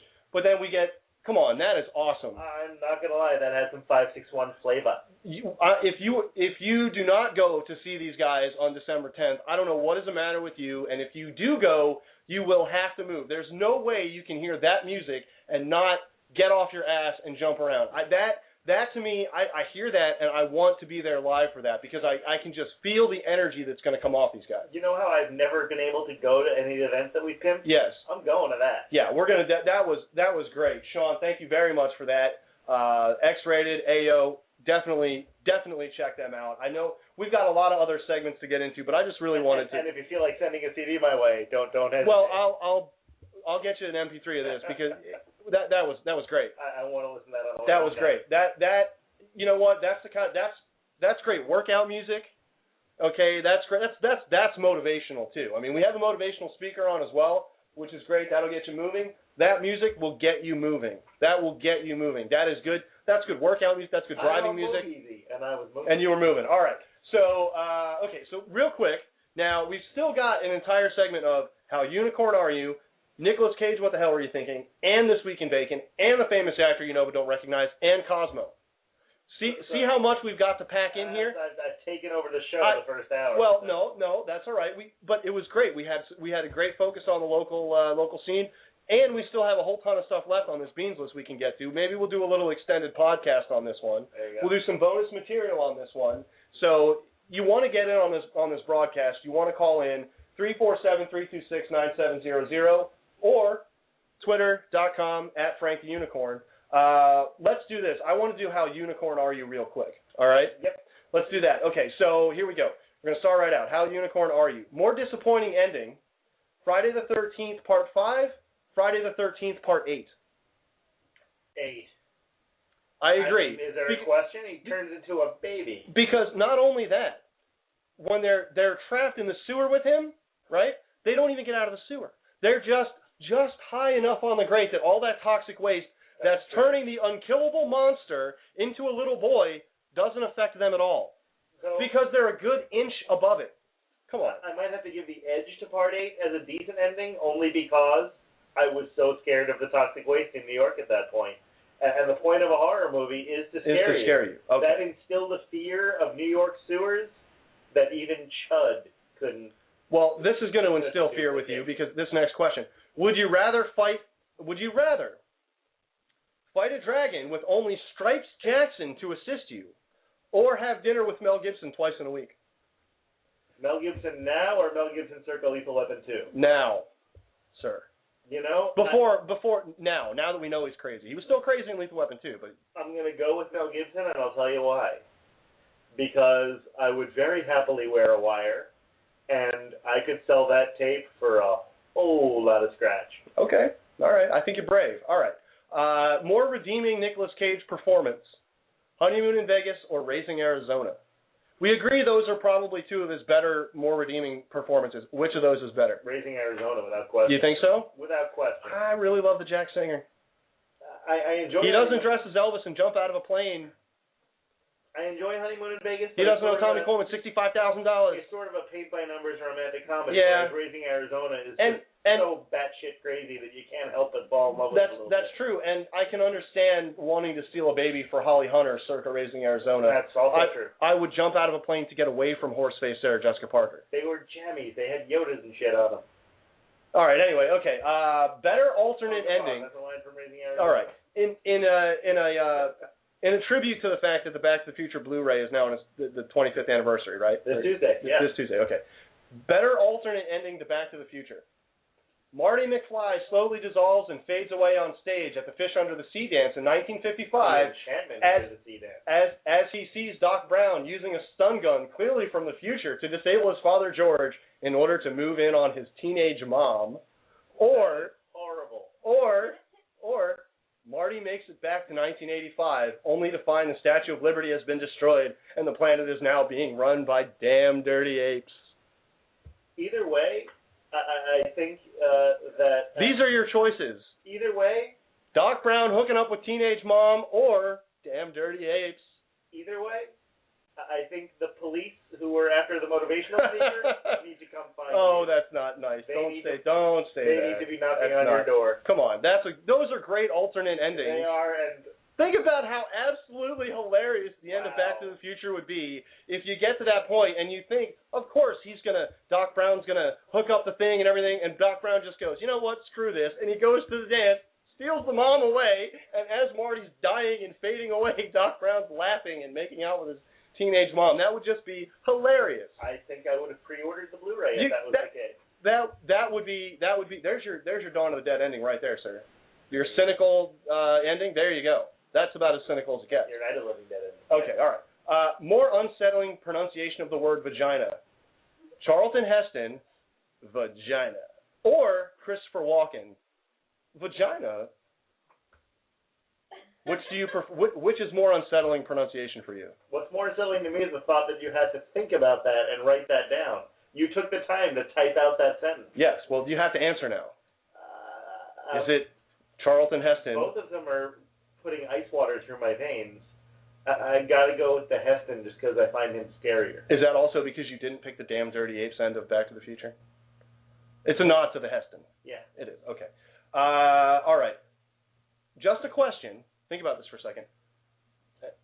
Why doesn't Kevin Spacey do more sci-fi? Oh, right. K-Pax. That's why. I knew we were both going to arrive right there on that one. All right. Better monotone, Kevin Spacey or William Atherton? Ooh. Right? They're both pretty good. Because Kevin Spacey, pretty good. people don't notice, Kevin Spacey just has a monotone. That's all he does. He just speaks sarcastically in a monotone. That's it. That's how he performs. He yells once in a while. Occasionally. But he does it sarcastically and in a monotone, just a louder monotone. True. So it made him a great Lex Luthor. But I would have to give that to William Atherton because not only does he speak in a great monotone, he does it without moving his lips. Doesn't move his lips. He's like a Muppet. It's amazing. It's pretty incredible. Except he doesn't do the open mouth thing where he should. That would be funny. All right. More fun high school movie buddy. Think about this one. JD from Heathers or Spicoli from Fast Times at Ridgemont High. Well, Spicoli certainly would be more relaxing to hang around with. True, but more fun. I'd have to go with Spicoli. Gonna feast on a turbo dog. Yeah. I'd have to go with Spicoli as well because he's not out killing people. Well. And he's not going to kill me at the end. He's not going to attempt to kill me at the end of the movie. Look at the people JD was killing. That was okay with that. Michael Lehman really, after that movie, didn't do as much as... Truth About Cats and Dogs was good. He did Hudson Hawk, and I will forever be in his debt. I knew that was coming up. All right. Our producer's laughing. Did we get a good tweet? What do we got? I just, again, deep in your tonsils, we need him to come in studio. Okay. He said either ending in your unicorn quiz as long as the Cubs win the World Series. As long as the Cubs win the World Series, because in Back to the Future Part 2. I recall. All right. 347-326-9700. That's a good call. All right. I prefer to live in which 1980s sitcom location? The Penthouse from Different Strokes or Edna's Edibles from The Facts of Life? I do love cookies and Blair. So I have to go with Edna's Edibles. Well, you're not going to live there with the cast. Oh, yes, I am. Okay. Don't you take away my fantasy. Just keep in mind something. Dana Plato, Kimberly, much sluttier than any of the girls on Facts of Life. But also dead. So. True. But if you're living there in... okay. I'm less into slutty women who are already dead. So Mindy Cohn would be the... All right. Okay. Okay, all right. This is a good one now. This is referencing a previous... And by the way, just to go back to Deep in Your Tonsils for a moment, I don't think he can be a studio guest because he's funnier than us, so I don't like him. Yeah, that's not going to work. All right. All right. Now, this is going to call back... back to the Cubs thing. That was really fun. This is going to call back to the question we've asked on these quizzes that has gotten the most response, okay? In the second part of the most disturbing, very special episode of Family Ties, where Alex P. Keaton kills a hooker, his punishment is A, a fine, B, jail time in a white-collar prison, C, given to his intern, Skippy Handelman, who dies never having gotten to even the batter's box, holding hands, with Mallory, who as she witnesses his execution, turns and whispers to Jennifer, I wish that was you. Gotta go with that one, because otherwise you're just looking at Family Ties, Money Never Sleeps. Nice. I took a lot of time to write that alternate ending for that ending for that special. See, that they should totally. You know what? I can tell by how puffed up and proud you were as you Yeah, read. that you know what? That would be a great reunion episode, wouldn't it? The family has to come to Alex P. Keaton's defense because he kills a hooker. I would watch it. Right? You would watch it. I would be. I would pre-order the DVD. There you go. All right. Scarier to find in your tent while camping: a 12-foot king cobra or Nicolas Cage preparing for a role. Cage. Definitely. Cage by a mile. Sorry for being in your tent. I'm getting ready. Okay. More likely to happen if Donald Trump is elected president. A. I live in Canada. Okay. A. Financial crisis solved. Hair to the Donald replaces Hail to the Chief as the Trumpster puts America back to work. Or America is sold off state by state to Asian business interests who force thousands of Americans to animate cheap Japanese children's shows based solely on toys made by the conglomerate owner who also owns the network on which they air. That sounds much more likely. I agree. And it's probably all going to happen anyway with the Hasbro network, but that's a whole, or Mattel network, whatever, the toy company that's starting a There's a TV Mattel network. network? I don't remember if it's Hasbro or Mattel, but there's a toy company starting their own network. And yes, the programming is all children's programming designed to get them to buy toys. Are there any children's cartoons that aren't just toy commercials? Basically, no. And this really came about really in the 80s was when they really ramped that up, I think. I mean, it was before that, really, but that's when it really got bad. Are you knocking my Smurf collection? I am not, sir. I had quite the extensive Smurf collection. I had a little Brady Smurf on my desk. I do enjoy. I had the Smurf mushrooms that they lived in and stuff. Those weren't Smurf mushrooms. They were Smurf mushrooms. Okay. I don't care what the guy who sold them to you. His name was Gargamel. His name was Gargamel. I'm sure. Better Shakespearean role for Michael Ian Black, Hamlet or Macbeth. See, Michael Ian Black, you didn't think we were going to mention you on this show, but we did. And we offered you a Shakespearean lead. I have to go with Hamlet because he does tortured well. Okay. Actually, we had said I had discussed this a little bit with the producer. We would said Macbeth because Macbeth's a bit stumbling, and we think Michael Ian Black could pull that off. Really could play either character. We think Michael Ian Black should do Shakespeare is what it comes down to. Yes, we should tweet to Michael Ian Black and tell him we think he should do Shakespeare. Okay. I'd wait longer in line for a roller coaster based on the films of Steven Seagal, or a roller coaster where each of the cars is actually a giant roller skate. I'm trying to picture how a roller coaster based on the films of Steven Seagal would work. I don't even know. I guarantee it. You'd get punched and kicked a lot as you went down the track. At some point during the ride, your wrist would get broken. Someone's going to get wrist barred and thrown through a window. Someone's going to get kicked in the face and then get or you know what? Someone's going to think he can fly. And be wrong. The other's going to think he's invincible. Someone's going to get grabbed by the wrist, bent to his knees, and given an environmental lecture. And that's going to happen on that ride. Someone's going to try to sit in the catbird seat, but they're not going to pay the piper. They're not going to pay the piper. Okay. So I'm going with Steven Seagal roller coaster then? Oh, yeah. Okay. The Seagal coaster. And you got to have a ponytail at the end of the roller coaster. Is it just... Our producer is waving her hands frantically. Go ahead. Do you happen to know the name of the movie with Wesley Snipes that has the number 7 in the title? Yeah, Passenger 57. Okay. Always Bet on Black. One of the all-time great Wesley Snipes movies. One of the most classic Wesley Snipes movies. Should have been a great movie, except that it ended up in an amusement park for the last 10 Which minutes. didn't make any sense at all. It was like, we built this whole thing up on the plane, and now we're just going to land and go into it. And it wasn't even an amusement park. It was a carnival. Yeah. It was like a cheap street carnival. It wasn't even... Was Yancey Butler one of the female leads in that movie? I believe Elizabeth Hurley was in that film, actually. Yeah. Okay. Better way to defeat a vampire: stab through the heart with a giant wooden stake, or throw a paint can through a window and expose them to sunlight. I gotta go with the sunlight one because that brings back memories of the great Fright Night, which I adore. And they're remaking badly from the looks of things. Why? Just leave that alone. William Ragsdale. Just Jeffrey Lewis was the other one, right? No, it was Jeffrey something. You're thinking of the weird little friend, yeah. He was in 976 Evil. Stephen Jeffries, there we go. And he's being replaced by McLovin for some reason for the remake. Christopher Mintz-Plasse is going to be playing that part in the remake. Oh, my. All right, real quick. Flair for hair. Okay, Miss Desiree Dubois. Mr. Nelson. This is great. It says, I'm so unicorn, I've got a horn on instead of a heart on. I said that on air. I said horn on instead of heart on. You did. Okay. Here's this window open? Through right now. We could throw a paint can through it to kill a vampire. There you go. Okay. last two, I guess, I promise you, are very good questions. They're connected. Okay, last two. My nerd conveyance of choice is A, a Vespa scooter, or a Segway. Side note, Weird Al, premier Segway operator, could go pro. Yeah. I got to go with the Segway because I think it's the funniest looking vehicle I've ever seen. Okay, which leads us, although let's face it, either one of us on a Vespa, pretty hilarious. That's true. Okay. Last question. More embarrassing product-related death. These are true. These are actual things that happen. CEO of IBM killed when a giant computer falls on him, or boss at Segway accidentally drives one over a cliff, a la Steve Guttenberg's sudden disappearance from film. I felt really bad when I read that article, but I couldn't stop chuckling.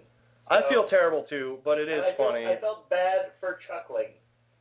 But and well, you should, sir. Segway guy. Seriously. All right, so real quick now.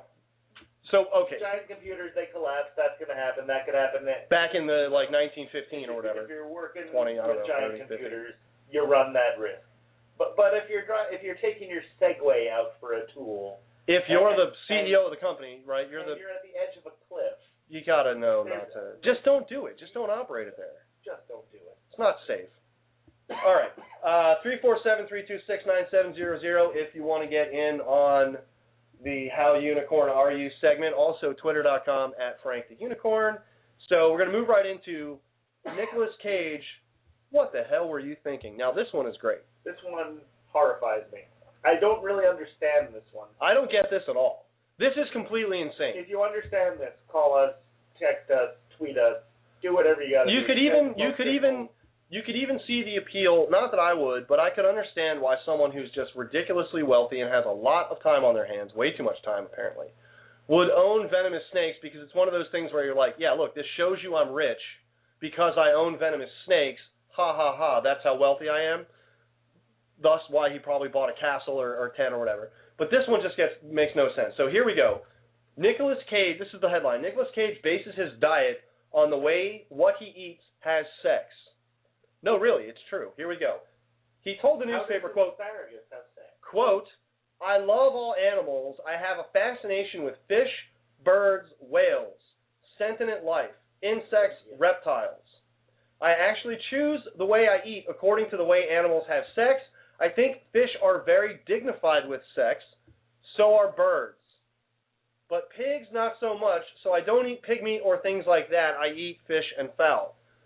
So apparently, Nicolas Cage feels that dignified sex is an animal laying an egg, and then another animal coming up much later and fertilizing said egg and swimming away or flying away. How dignified can fish sex be? All the other fish are still swimming around watching, and they have no eyelids. Right. There's no. It's just full on. Right. Yeah. That's a really good point. Nicolas Cage, you're a disturbing man. That's just perverse. And I understand if you're fascinated by that, whatever, but. Also, to base what you're eating on that? That's what the hell? That's completely insane. Also, fish sex gave us the Sharktopus. Did it now? Oh, that's right. It did on the sci-fi movie. Hashtag Sharktopus, which really looked bad, man. I mean, the Sharktopus itself just was ridiculous. As far as I'm concerned, that's the greatest concept in movie history. Sharktopus? Sharktopus. I don't know. There is nothing more horrifying to me than a Sharktopus. What about Sharktopus directed by Brett Leonard? What about Sharktopus 2 directed by Brett Leonard? But then I couldn't watch it. But Sharktopus, it's just it's going to grab you and eat you. That's just the most horrifying ocean beast I can possibly think of. You can't escape from it. You can't. Because it's got 8 arms and a giant, jaw full of teeth. Right, yeah. Toothy maw. Hashtag Toothy maw. Toothy maw, not maw. Although a toothy maw would be pretty funny. It would be. The place where Dennis would hang. All right. So, yeah, Nicolas Cage, what the hell? And Sharktopus, how can you go wrong? All right. How do you base your diet on how what you eat has sex? I don't know, and I don't do that myself. He didn't mention beef. Does he eat beef? They make basically the same way as pigs, I guess, right? I guess. Right. They rut. Okay, all right. So apparently intercourse bothers Nicolas Cage. Actual penetration is a problem for him. Penetrating Nicolas Cage is a problem for me as well. Yes. All right. Let's just move past that and get to This Week in Bacon. It's time for This Week in Bacon. Okay. This Week in Bacon, we have a product we're going to post on the website. It's actually Squeeze Bacon. And what this is, it's bacon. How does that work, and where do I get it? Well, it's on thinkgeek.com, and we're going to post a link. Okay. After World War II ended in Sweden, it was developed in Sweden after World War II, where this guy just made this bacon paste that could be squeezed from a tube. So now you can get it in a plastic bottle, much like your squeezed mayonnaise or whatnot. Except bacon paste would be a good band name. Bacon paste would be a good band name. You can put bacon paste on anything. They even have a picture of bacon paste. Your teeth with it? They have bacon paste on bacon. See that? They've got some nicely cooked bacon with bacon paste across it. They've got bacon paste on melon, on sushi, on eggs, on lo mein. They've got it on some pizza here with a nice Swedish flag. So, and apparently it's you don't have to refrigerate it. It will just keep in the cabinet.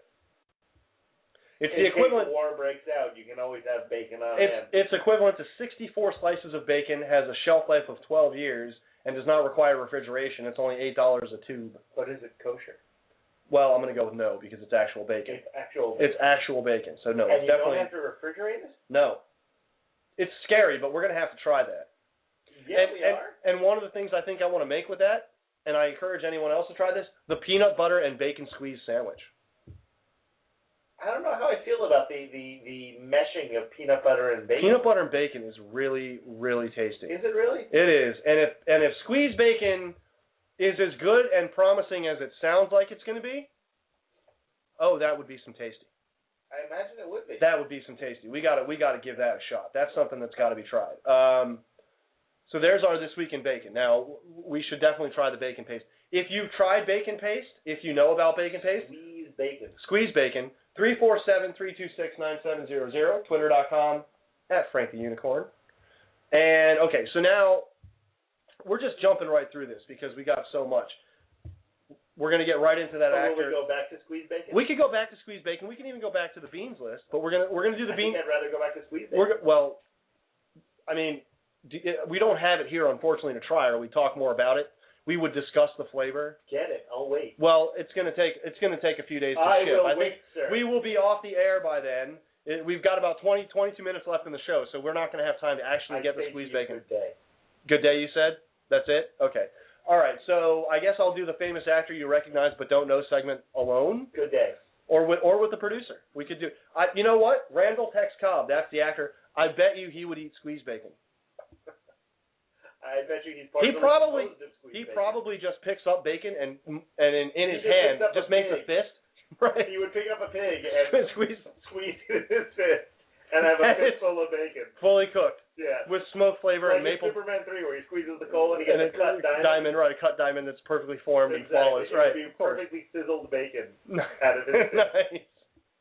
Randall Tex Cobb, for those of you who don't know. Like Cracker Barrel bacon. Really good stuff. Most famous for being the heavy. He's a henchman. He plays a lot of henchmen. He's quite the henchman. And former professional boxer, actually. And we have a little connection here to Howard Cosell, which is really kind of funny because you've got a little connection to Howard Cosell, Uncle Howard, which I'm jealous of. But he's most famous for his role in Raising Arizona, for sure. Right, that's what you know, and Fletch too. You know him from those two things. When I think of him, I always picture him with the eye makeup in Fletch Lives. But yeah, Fletch Lives. That's a classic scene with him. Hi, what's your name? Bend over. Hi, Ben. What are you in for? Sexually molesting a dead horse. I mean, come on, that's some funny. And he's a tough guy. He's a real life tough guy. So former professional boxer took the beating he took in his title fight versus heavyweight champ Larry Holmes disgusted announcer Howard Cosell so much that he never called a boxing match again. A lot of people get him confused with from Ogre. Yes, but not Donald. Donald Gibb, funny actor. Randall Tex Cobb, legitimate tough guy. Yeah. Like actual full-on tough guy. Okay. Competed in the WBC Heavyweight Championship in '82 and the PKA Heavyweight Championship in '84. Pro boxing record: 43 wins, 36 by knockout, 7 losses. Was only knocked out once, 1 draw, 1 no contest. Finally, won by TKO in the second round. Was considered for the role of Non in Superman 2. We talked about that. Says he learned how to act from Don King. Just look at the camera and lie. Now he actually just graduated from Temple University. That was his latest thing. He just graduated from Temple, magna cum laude. He graduated magna cum laude? Yeah. That's impressive. It is, especially when you look at Randall Tex Cobb and you look at the roles he's played, and you would think the guy that's gotten punched so much on screen and off would not necessarily have that capacity, but no, he'll surprise you. Scary looking gent. He's a very scary dude. He's a big guy too. He's like 6'3", 250, 240. He's got the big mustache and all. Was he was in Raising Arizona, wasn't he? Absolutely, that's his most famous role. He was Leonard Smalls in Raising Arizona, who's the bad guy biker with That's what I thought. The Woody the Woodpecker tattoo. He got his start in The Champ. He was cast in The Champ. That was the boxing movie with Silver Spoon's kid, right? Right, and I believe John Voight. Yeah. He was in that. He played the other pugilist, if you will. Pugilist. There you go. Look at you. Yeah, he was did a bunch of TV. He was in The Golden Child. I'm sorry. Well, yeah, absolutely. Please don't write The Golden Child to verify that. No, he was also in Police Academy 4, Citizens on Patrol. The last of the Gutenberg police academies, I believe. The final Gutenberg. The final Gutenberg. Lives, which would also be a good name for a band. It would be. The final Gutenberg would be. The Living Corpse with Pat and Jay Leno. Yeah, terrible movie. Wow. Skipped it. Great fun movie, Blind Fury, with Rutger Hauer plays the blind martial artist. Yeah. Okay. Ernest Goes to Jail. Classic. Does he have to refer to himself as Bend Over as well? I don't think so, no. No. Did they go that route in the Ernest? No, they didn't go that route. And the other way you may remember him, he was in the opening scene of Ace Ventura. Ace Ventura's delivering the package to, and then he's getting he steals the dog from him. You know, what's in the box? I don't give a rat's ass. Yeah. I don't know, sir. Sounds expensive though. Sounds like it's broken. I don't give a rat's ass. Yeah. He was also most recently featured in Walker, Texas Ranger, and he's got a movie called Shoot Out of Luck coming out. He was also in Liar Liar as well. So he's had a pretty long career, but not a lot of films in there. He's just done a few here and there between. But he's been busy studying, apparently. Yeah, he's been busy graduating from Temple at the top of his class, which is just impressive because he had already graduated prior to that. He graduated originally with his first degree in '72, Abilene Christian College. So to go back again, that's pretty impressive. And he's had a great film career.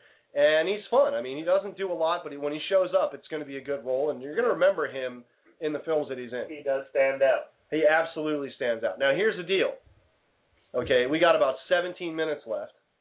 So 347-326-9700, FrankTheUnicorn.com. You can Twitter us at FrankTheUnicorn. I'm getting a look. What's up? Oh, no. I'm surprised. Twitter and everything is slow tonight. Like, there's nobody on anywhere. Really? Yeah, it's just an odd, slow night. I guess everybody's watching games and stuff. Maybe that's it. Maybe we're just not as popular as we like to think we are. I'd like to think that I'm wrong about that. Maybe you're not. But maybe you are? That's what I'm saying. All right. So let's go through Cosmo real quick. As we mentioned, Katy Perry on the cover, right? Get right into it. They have 101 things about men. Okay? There are 101 things about men? Believe it or not. So there were just two. There you go. They've got a couple... 3 things tops. Well, they've got a list of movies that get him hot. I don't... Okay, I got to know. What are movies that will get him hot? These are all wrong, basically, except for maybe one of these. Okay. Let's go through it. 9%. Urgent and desperate, like in Monsters Ball. Oh, they're talking about the sex scenes. Yes, the sex scenes. Yes. Okay, because I was gonna say I don't. Not the film itself, just the sex. That's the most depressing movie in the history of everything. Just the sex scenes. Okay, 18% romantic, like in The Notebook. No man should watch The Notebook. Never seen The Notebook. Good. No man. I've not either. I just know that that's a movie no man should watch. Ryan Gosling, if you want to see how you were in that movie and you happen to catch a peek of it, okay, fine. But otherwise, no. All right. Funny and lighthearted, 21%, like and Knocked Up. See, to me, that was just drunken and awkward, and there was nothing funny or lighthearted about that. So if you want a funny sex scene, you go with Jeff Goldblum and Emma Thompson and the tall guy. There you go. That's a good funny sex scene. All right. Kinky and adventurous, like in UT Mama TBN, whatever. UT Mama TBN? Yeah. That's actually pretty good. All right. I gotta say, I might have to agree with them on that one. Okay. Intense and frantic, like in Unfaithful. Yeah. Okay. I'm sorry, but yeah. So 1 out of 5 they get. 2. 2 out of maybe 40%. Yeah. But yeah, for Unfaithful, I was actually hoping that would show up on the list because wowza. Okay. The truth about why guys lie. Our producer's shivering right She's shivering. Okay. The truth about why guys lie. Did a guy write this? I don't know. Men lie about themselves 8 times more often than they do about other people, such as to help a friend save face. His main lie motivator, bragging. Guys most frequently fib to appear more powerful or successful than they are. I don't do that. Why do I have to appear more successful or powerful? I don't. You're on a free internet radio show. Everybody knows that you're not that powerful or successful. And I'm happy with what I'm doing. So yeah. Be happy in your work there. There you go. Second most common reason dudes lie is to avoid conflict. Well, yes, now that I would agree with. Dudes will lie to avoid conflict. But so will women. Everyone, right. Everyone's going to lie to avoid conflict. Except Randall Tex Cobb. That's true. He will punch you in the face. Yes, that's right. But you know what? You will that punch is telling the truth. You will lie and you will meet fist. And a big one too. Big all right. The fist at the end of a mustached face. Okay. DUI, dudes under the influence. It's official. Beer goggles do exist. Well, duh. Yeah. You really got to read that in Cosmo? I mean, that's a no-brainer, isn't it? There's a reason that the term. On many levels. But there's a reason for the term. There's a reason beer goggles as a term exists, and it is because, wow, in fact, they're real. Okay. 3 weird signs he's into you. Okay? He orders the steak. Even if a guy secretly prefers the pasta, he'll opt for a more macho choice to assert his manliness, according to a Northwestern University study. Macho? Take that, Nicolas Cage. Well, he consistently goes for the most dude-like thing on the menu, like a big slab of meat. You know he's trying to impress you. Will he impress you if he asks the waiter, but wait, how did that animal fornicate? Right. How did that animal have sex prior? Did you know the mating ritual of that animal? Was that animal a virgin before he was slaughtered? Because I'm curious. Tonight's special is pheasant, really, and how do they bang? How do pheasants bang? Pheasant banging. Hashtag pheasant bang. All right. That's nice. I could see where they were going on that one, but I don't think what a guy orders. I think it's just more like what he's in the mood for. And generally, when a guy goes out to eat, if he's on a date, it's going to be a nicer place than he's going to go if he's just hanging out with his buddies. So he's probably going to go a little bit higher end on the menu because he's not going to come across as cheap if he's buying a steak as opposed to the $9 chicken breast, right?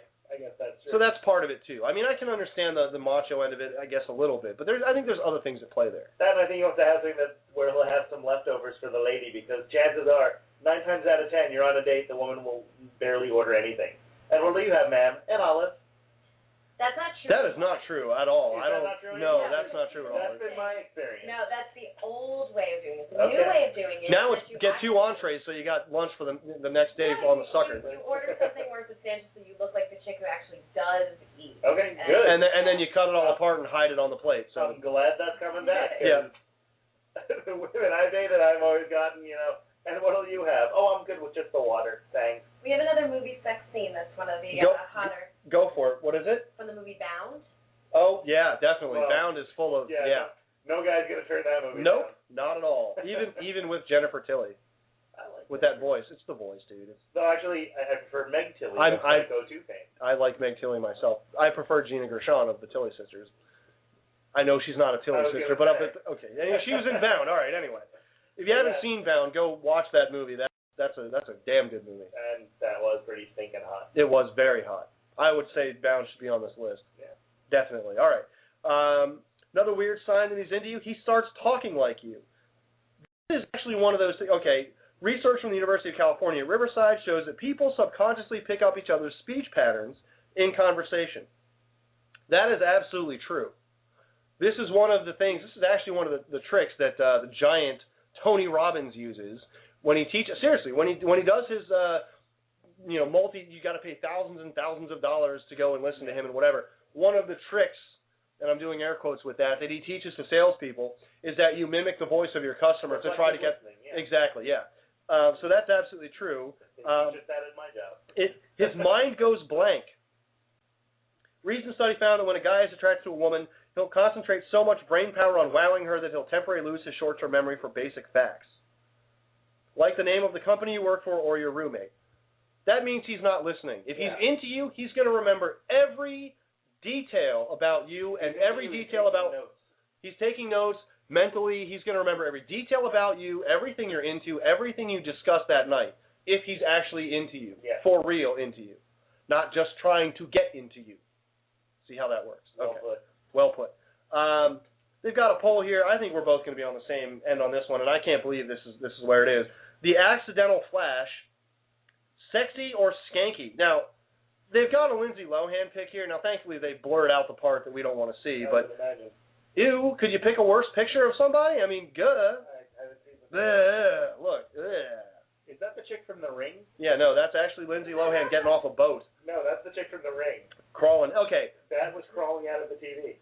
These days, no one's fazed when a celeb has a nip slip or crotch shot on camera, so we decided to ask men if they'd be turned on by catching a glimpse of your cash and prizes.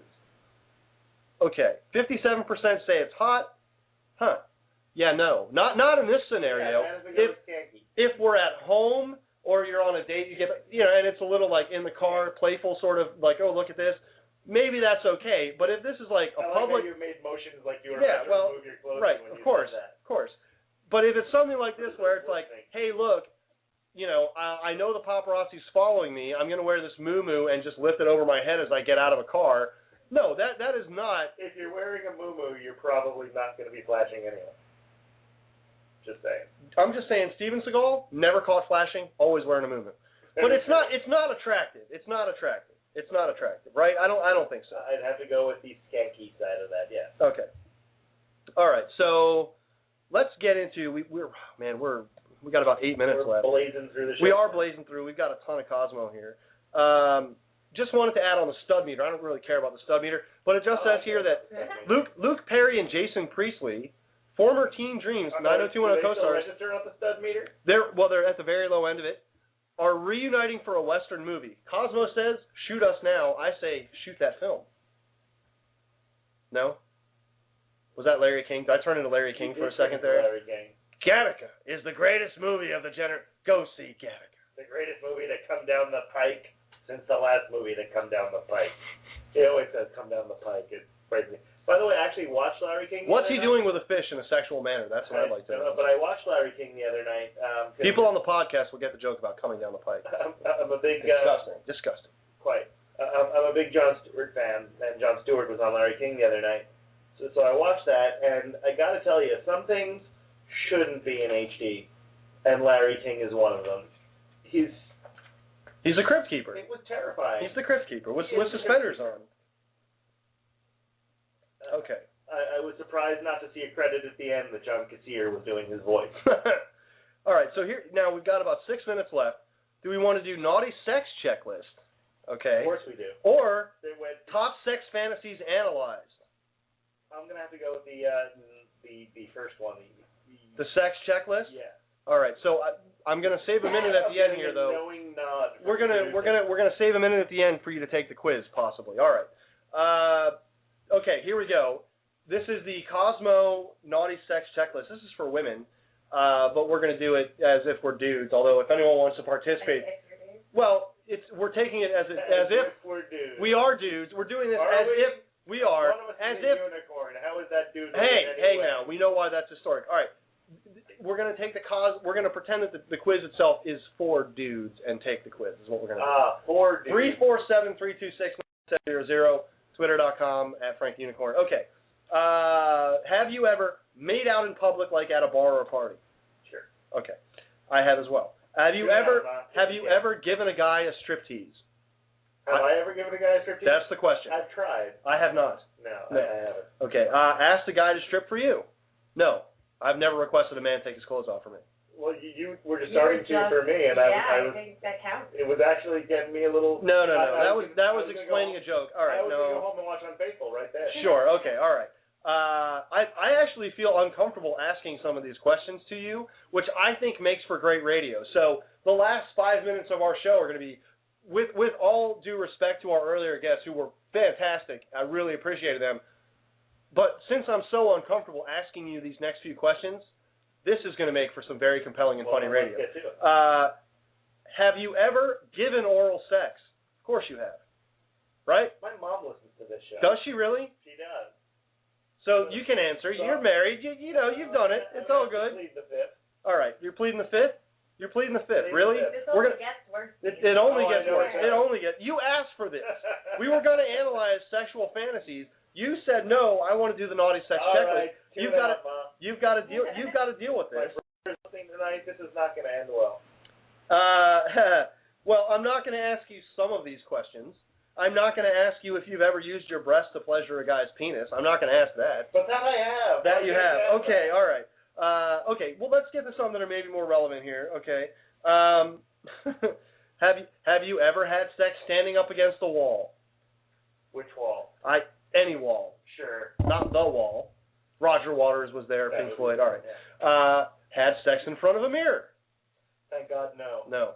Okay. Had sex in broad daylight? Okay, fine. Okay. You can admit these are not. I'm avoiding the real landmine ones here. Okay. Are you? Yes. Had a one night stand. Yeah. Okay. Had sex on a first date.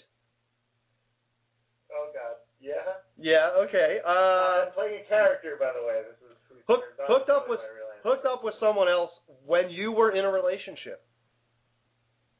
Maybe. You're nodding your head. Okay. Yes, I am. I see that. All right. On radio, don't they? Okay. Well, I guess they translate. I don't know. I mean, some of these I can't ask you. I can't ask you if you've ever orgasmed. I can't ask you if you've had an orgasm from G-spot stimulation during sex. That's not possible for us. For dudes. Steven Seagal movie. I don't think that's gonna work. So then all the time, multiple times a week. Okay. Lawman alone. Whew. Oh boy. Okay. Have you sexted with a guy? We'll change this. Sexted with a girl. Okay. Or sent a naked picture of yourself in a text. I have not. You have not. That's probably for the best. I don't think that's ever a good idea because anyone could intercept that and then bam, there you go. Okay. I need my schwans on the net. Used other household items as sex props, which would not be ice or food. It would just be some other household item. In that case, no. You requested this. I think I changed my mind. Okay. Have you had sex with an ex? Yes. Yes. Have you been blindfolded in bed? No. Okay. Let's see. These are all. Now we have answers. Sounds more horrifying to me than anything else. We have answers to these as well. They give percentages on these, but we're not gonna. I could care less about these. Yeah, they're not as fun. All right, we've got about 2 minutes left in the show, so I'm gonna skip past that real quick. Boy, do I hope my mom already fell asleep. Yeah, I hope so too. Okay, I'm not even gonna bother because you got a lot of people listening. Yeah, well, you know what? We've got about a minute left, so I'll ask you a couple more. You know what? No, I'm not even going to bother that because we only have a minute left, and I want to go back. I want to go back and thank our. A whole minute vacillating as to whether or not I'm going to. Vacillating. There's a great one for the sex talk. And no, I never vajazzled. You've never vajazzled either. They actually have Panazzling, right? Vajazzling. How do we go in? I gathered that. So we've hit the holy trifecta. We've mentioned Steven Seagal, Michael Ian Black, and vajazzling and panazzling all on the same show. Wow. We got them all in there. Okay. What in the hell? Who's putting rhinestones on their schwans? How do you even do that? Send me your information, vajazzlers. There you go. Show@franktheunicorn.com. Send it to me. All right, we're almost out. The word show there. There you go. I want to say thank you very much to Atlas. The website is withinorbwithout.com. I want to thank Sean Thompson from X-Rated. I want to thank X-Rated. That track was awesome. ReverbNation.com/X-Rated WPB, December 10th at Respectable Street, and we're going to post the links for both acts on our website so you can check them out. Thank you to Beans. Thank you to our lovely producer. And, of course, thank you to Nicolas Cage for providing us so much great fodder for making fun of you. And one last time, go rent Psycho 2. Go rent Psycho 2. We never got to talk about it. Well, we're gonna continue. We're if you're on the podcast, the show's ending live now, but we're going to continue with a little bonus material, bonus Beans list on the podcast. And I'm going to ask more sex questions to Beans as well, because I don't think your mom's going to download the podcast. So I think we're okay on that. And we're going to get into the really naughty ones on the podcast, too. So that's it for us. We're out. Listen to us live next week, 7 to 9 p.m. Frank and Beans, thanking you very much for joining us live. Happy almost Halloween, everybody. Okay, so now we're on. We're still on. This is the bonus podcast segment. I thought we get a break. No break at all, unless you know what? We could take a short break. I could play. I'm gonna do. Let's play that track from Lavola that we had on last week, because that was great. Okay. And we'll do that on our podcast as a bonus for the podcast. And then when we come back from that, we're gonna do, say, 5 or 10 bonus minutes on the Beans list. Is that cool? That's cool. All right, we're gonna be right back. And you're on the Frank the Unicorn bonus podcast, bonus material on the podcast. This is Lavola, The Queen is Dead. Here you go. I'm on the way, but my eyes are tired. How do you think when your tongue's on fire? Tiring, I see. This baby for me. Something is dead, you know this is massive. I'm on the road, but there's no shot. Tiring, I see.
Frankie. All right, we're back on the live. Not live. Well, we're live. It's not live. It's not live streaming, but for anyone but us. It's live for us, which is the bonus podcast of the Frank Unicorn radio program. You forgot the name of our show for a minute. I did, but it's Frank and Beans with you, and we're doing a little bonus podcasting here. That was Lobola, The Queen is Dead. We just wanted to put that out there again. We really like them, so we wanted to play that track. Check our website. They got a lot of good shows coming up. Also, IamLavola.com. All right, let's get back to this, because the bonus material on the podcast, we want to do a little more on Cosmo. Now, what I'm going to do... I don't know that I do. No. You're not going to answer the questions. We're just going to read the answers and the percentages. Because, well, it's fun. You'd be surprised, okay? Let's just go to some of the more ridiculous ones here. Because what they do is they have the I've done it, I haven't, but I'm curious, and the I wouldn't, which would be the percent, and they have percentages for the women of each of those responses. So, for example, had an orgasm while sleeping.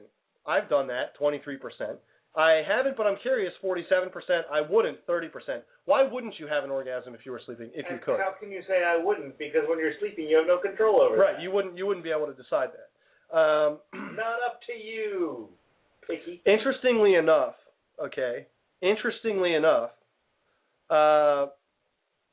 more women, right, would rather watch porn with a guy or watch porn alone than have an orgasm while sleeping. 30% say they wouldn't have an orgasm while sleeping, right? Only 18% say they wouldn't watch porn with a guy, and only 22% wouldn't watch it alone. So that's a little bit interesting.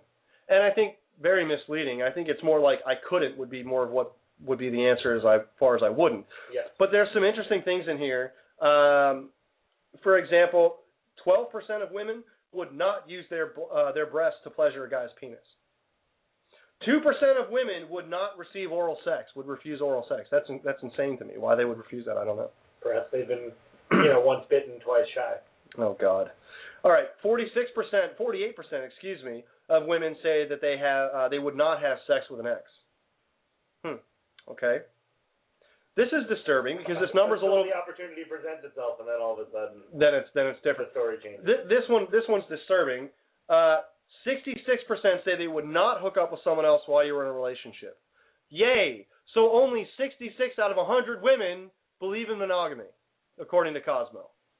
Yet, Cosmo has to do entire articles about finding out if your guy will cheat on you. Yet, 2/3 of women will. That's because they care a lot less about fidelity than they do about the drama. I'm talking about the magazine here, not the women. But the magazine cares about the drama. I think you just hit the nail right on the head. I believe I did. All right.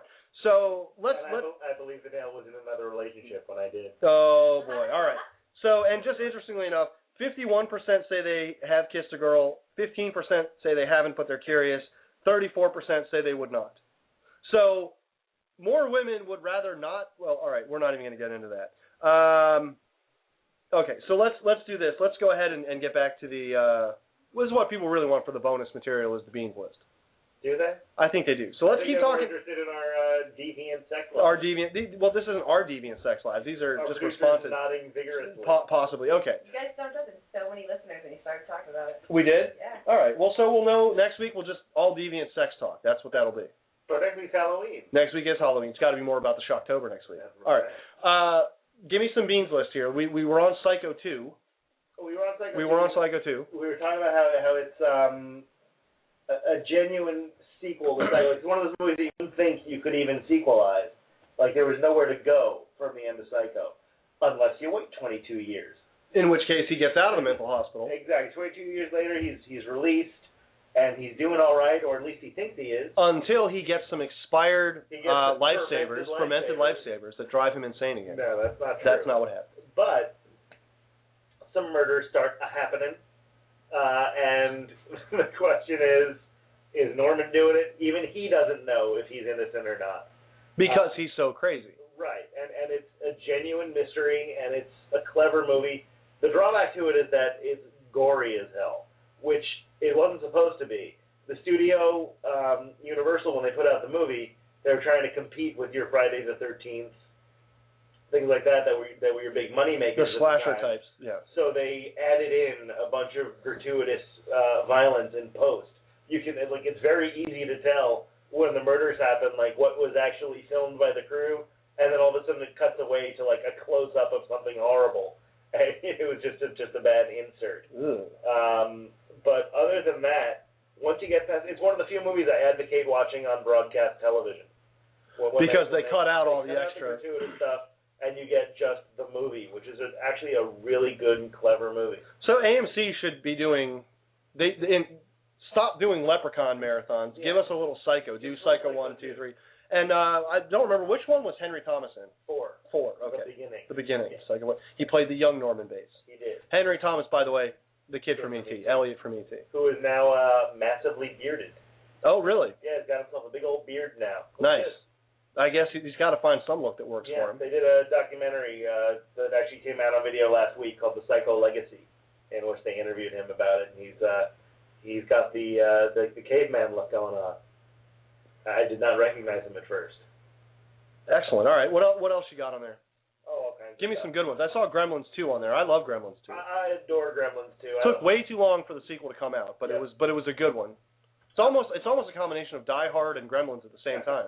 I like Gremlins 2 a lot because it's got a tremendous sense of humor. I mean, there's jokes in that movie are bouncing off the walls all over the place. Well, to the point where Hulk Hogan stands up in the middle of the movie and acknowledges that it's a film. I mean, they bust through the fourth wall. They demolish the fourth wall in that movie. But it's also a lot of fun. And it still works as a monster movie, despite it being, a total goofy Looney Tunes level comedy. And on some level, it's also the anti-technology bit, where because they're trapped in this way too advanced building, etc. Smart office building. Yeah. All right, and you get to see some cool. Yeah, Gremlins 2 is a lot of fun, if only for Tony Randall. Make Gremlins great. He's the voice of the main bad guy Gremlin. I have Halloween H2O on here. Really? Halloween water? Halloween water, a pumpkin-flavored soft drink that you can enjoy. No, it's I don't know, man. With Josh Hartnett and right? Yeah, it's got Josh Hartnett. Jamie Lee Curtis. But there's some great. Again, not a perfect. Michelle movie, Williams as well, by the way, right? But by far better than any of the other sequels. Joseph Gordon-Levitt killed before his credit comes up. There you go. Not a great movie. Michael Myers done killed Cobra Commander. Tommy. Not a great movie, but it's a lot better than any of the other sequels. And it's just an interesting turn they took with it, because they got Jamie Lee Curtis back, and they gave it a real ending, despite the fact that they still went on and did an 8th one after that. But if you try to forget that, I mean, that series had gone so far off the rails with all that Cult of Thorn nonsense. Well, and I mean, the third movie just didn't make any sense. It wasn't even a Halloween movie. It was something else completely. But we've got some masks that are going to time up to explode and blow kids' heads off. I mean, okay, interesting concept. Because I adore the third. Interesting concept for a horror movie. Not badly done, but it's not a Halloween. It has nothing to do with Halloween, other than the fact that they're wearing masks for Halloween. Yeah. Right. If it was Michael Myers at all. Completely unrelated. If it was a standalone movie called Season of the Witch, yes. Yeah, it would be a fine movie. Fine horror movie. The thing with Halloween 3 is, when they made Halloween, the original idea was to do a franchise where each movie would be a completely unrelated movie just set on Halloween. Okay. It would be sort of an anthology series. But the first one did so unbelievably well that they said, well, we have to bring back Michael Myers and do that again. So Carpenter reluctantly agreed to write a second movie. I'm sure the giant pile of money they threw in his face probably didn't hurt. The giant pile helped. But that's also why he didn't direct the second movie, because he wasn't really feeling it. Right. It was at the studio's behest. So then with the third movie, they decided to go back to what they were originally going to do, because they ended the Michael Myers story in the second one. And you'll note that it was I think something like 4 or 5 years in between Halloween 3 and Halloween 4. Before they brought Michael back and went back to the stalk and slash. But if, Halloween 3 had been Halloween 2, that might also have been a different story. People might have gotten what they were doing with the... Depending on how they did Halloween 3 after that point. If they had made I agree with you. If they had just not made Halloween 2, but they had made Halloween 3, but made it as Halloween 2, And then depending on what they did with Part 3, if it had been, again, some other separate Halloween-related story where it just takes place on Halloween, I agree. But it really would depend on what would happen with that third movie, because if they just bring back Michael Myers, they make Part 2 as Season of the Witch with the mask idea, and then for some reason inexplicably bring back Myers for Part 3 where there's this gap in between, then it still wouldn't make any sense. But if you forget about all the Michael Myers stuff, really Halloween 3 is a blast.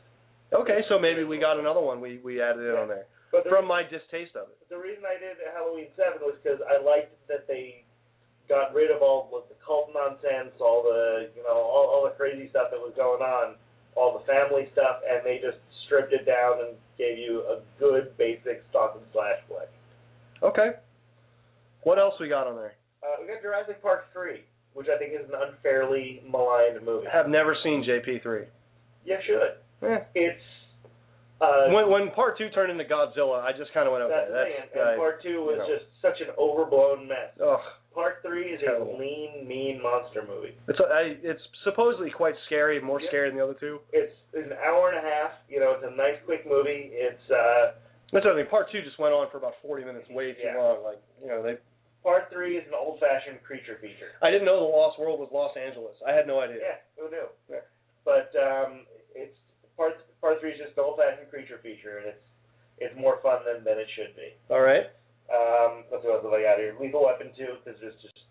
Lethal Weapon 2 I thought was better than Lethal Weapon 1. I really did. Because Lethal Weapon 1 for me ended, it really messed it up. The end messed up that movie, where they're torturing him with the car battery, and then he escapes, and then you want a shot at the champ? You know, he fights with him on the lawn instead of just killing Gary Busey. He fights with him instead of, if you just arrested him at that point, fine. I enjoy the movie a lot more at that point. Yeah. But the whole unnecessary showdown with them took away from Part 1. Didn't have that in Part 2. Yeah. And Part 2 was just a lot more fun. Joe Pesci was great in that. It's a lot more lively. It's a lot more fun. The only thing that's a shame is that I can barely watch it now because Mel Gibson turned into such a racist whack job. Yeah, total D-bag. I mean, it's a shame. Absolutely. Thus the question earlier about having... I know, but I just can't separate the whack job from the... Because he's gone so far over the line. I mean, Gary Busey, as insane as Gary Busey's gotten... He's still fun to watch, and you can still watch it. Like, you can watch the Buddy Holly story and say, man, look at how great he was. You know, it's a shame that some of the things that have befallen him because look at that talent, look at that. You know, he's still so likable because of these early performances. Mel Gibson's gone so completely insane, you can't even say that about him. It's true. So offensive and awful. All right, give me one more, and then because we're almost 20 minutes into our bonus material here, so let's do one more, and then we're gonna stop the bonus. I'll stick with the action movie stuff and go with that Mission Impossible 3, which is a movie that by all rights shouldn't work. No, but didn't John Woo did that one, right? No, he did Mission Impossible 2, which is right, that big old piece of crap, yeah. Mission Impossible 2 is one of the worst big budget action movies I've ever seen. Makes no sense at all. It's also with a crazy, unlikable star. Boring. Well, the thing is, I still kind of like Tom Cruise. I know he's crazy, can't help it, kind of like him. Don't like him. But the thing with Mission Impossible 3 is that it's just fun. It's just a plain old fun. Well, it doesn't hurt that you've got Philip Seymour Hoffman in it, right? He's great. He's always good. It's a tense movie. It actually feels much more like a Mission Impossible movie. Like when you hear the words Mission Impossible, you have a very specific thought from the TV show. Right. And not what you would get with the first two movies. Right, and Mission Impossible 3 feels like what you'd expect. Okay. It feels like what you'd want out of Mission Impossible movie. And I will say, I think Part 1 was a convoluted mess as well. It was. And it was obvious what was going on. I mean, you knew right away John Voight was a bad guy. You could just kind of tell. Spoiler, by the way, for those of you who... Oh, come on. If you haven't seen Mission Impossible 1, give me a break. Yeah. Okay? But Mission Impossible 3 is also just kind of a lean, mean action movie, and it's better than it has any right to be. I kind of like that the big gadget they're all after is never explained. It's just sort of this thing that everybody wants undescribable. And it doesn't matter. Nobody really even cares what it is, because what's the point? The point is getting there. Okay. You know, and it's a thing called the rabbit's foot, and by the time the movie ends, you still have no idea what it's supposed to do or what it's supposed to be, and it doesn't matter because it's incidental. Because Ethan Hunt is on the case. Exactly. All right. Well, we're going to encourage everyone to go for it. I just had to say it because, Tom Cruise. Gotcha. All right, so that's going to be it for our bonus podcast. Join us next week. We'll have an all-new Beans list next week as well. Indeed we will. Sunday night, well, no, I don't know. It was a pretty good segment. Sunday night, 7 to 9 p.m., and check us out online, franktheunicorn.com. We're going to end our show now, and again, we want to thank X-Rated, we want to thank Atlas, we want to thank Lavola, and our lovely producer as well. And when you get a chance, go and check out The Band in Heaven. That was one of our second musical guests. Check them out at Moonfest on the 30th, and that's coming up. And we will see you we'll be back next week live on Halloween. And during Halloween, be safe, but if you can get your hands on some fermented lifesavers, you may want to try that. You may want to do that. Yeah, just don't give them to the kids. Don't. All right, and check all your candy. Have your mom and dad check all your candy. That's right. And let us know if you can find Blueberry, Frankenberry, or Count Chocolate, because I'm still Blueberry at home. Dude, I've been looking all over for you. I still can't find it. Target's got Target, my friend. Naturally. All right, well then I'm going to Target. All right. Blueberry at Target. And we'll talk to y'all next week on Halloween. Bye-bye. Bye. We are almost out.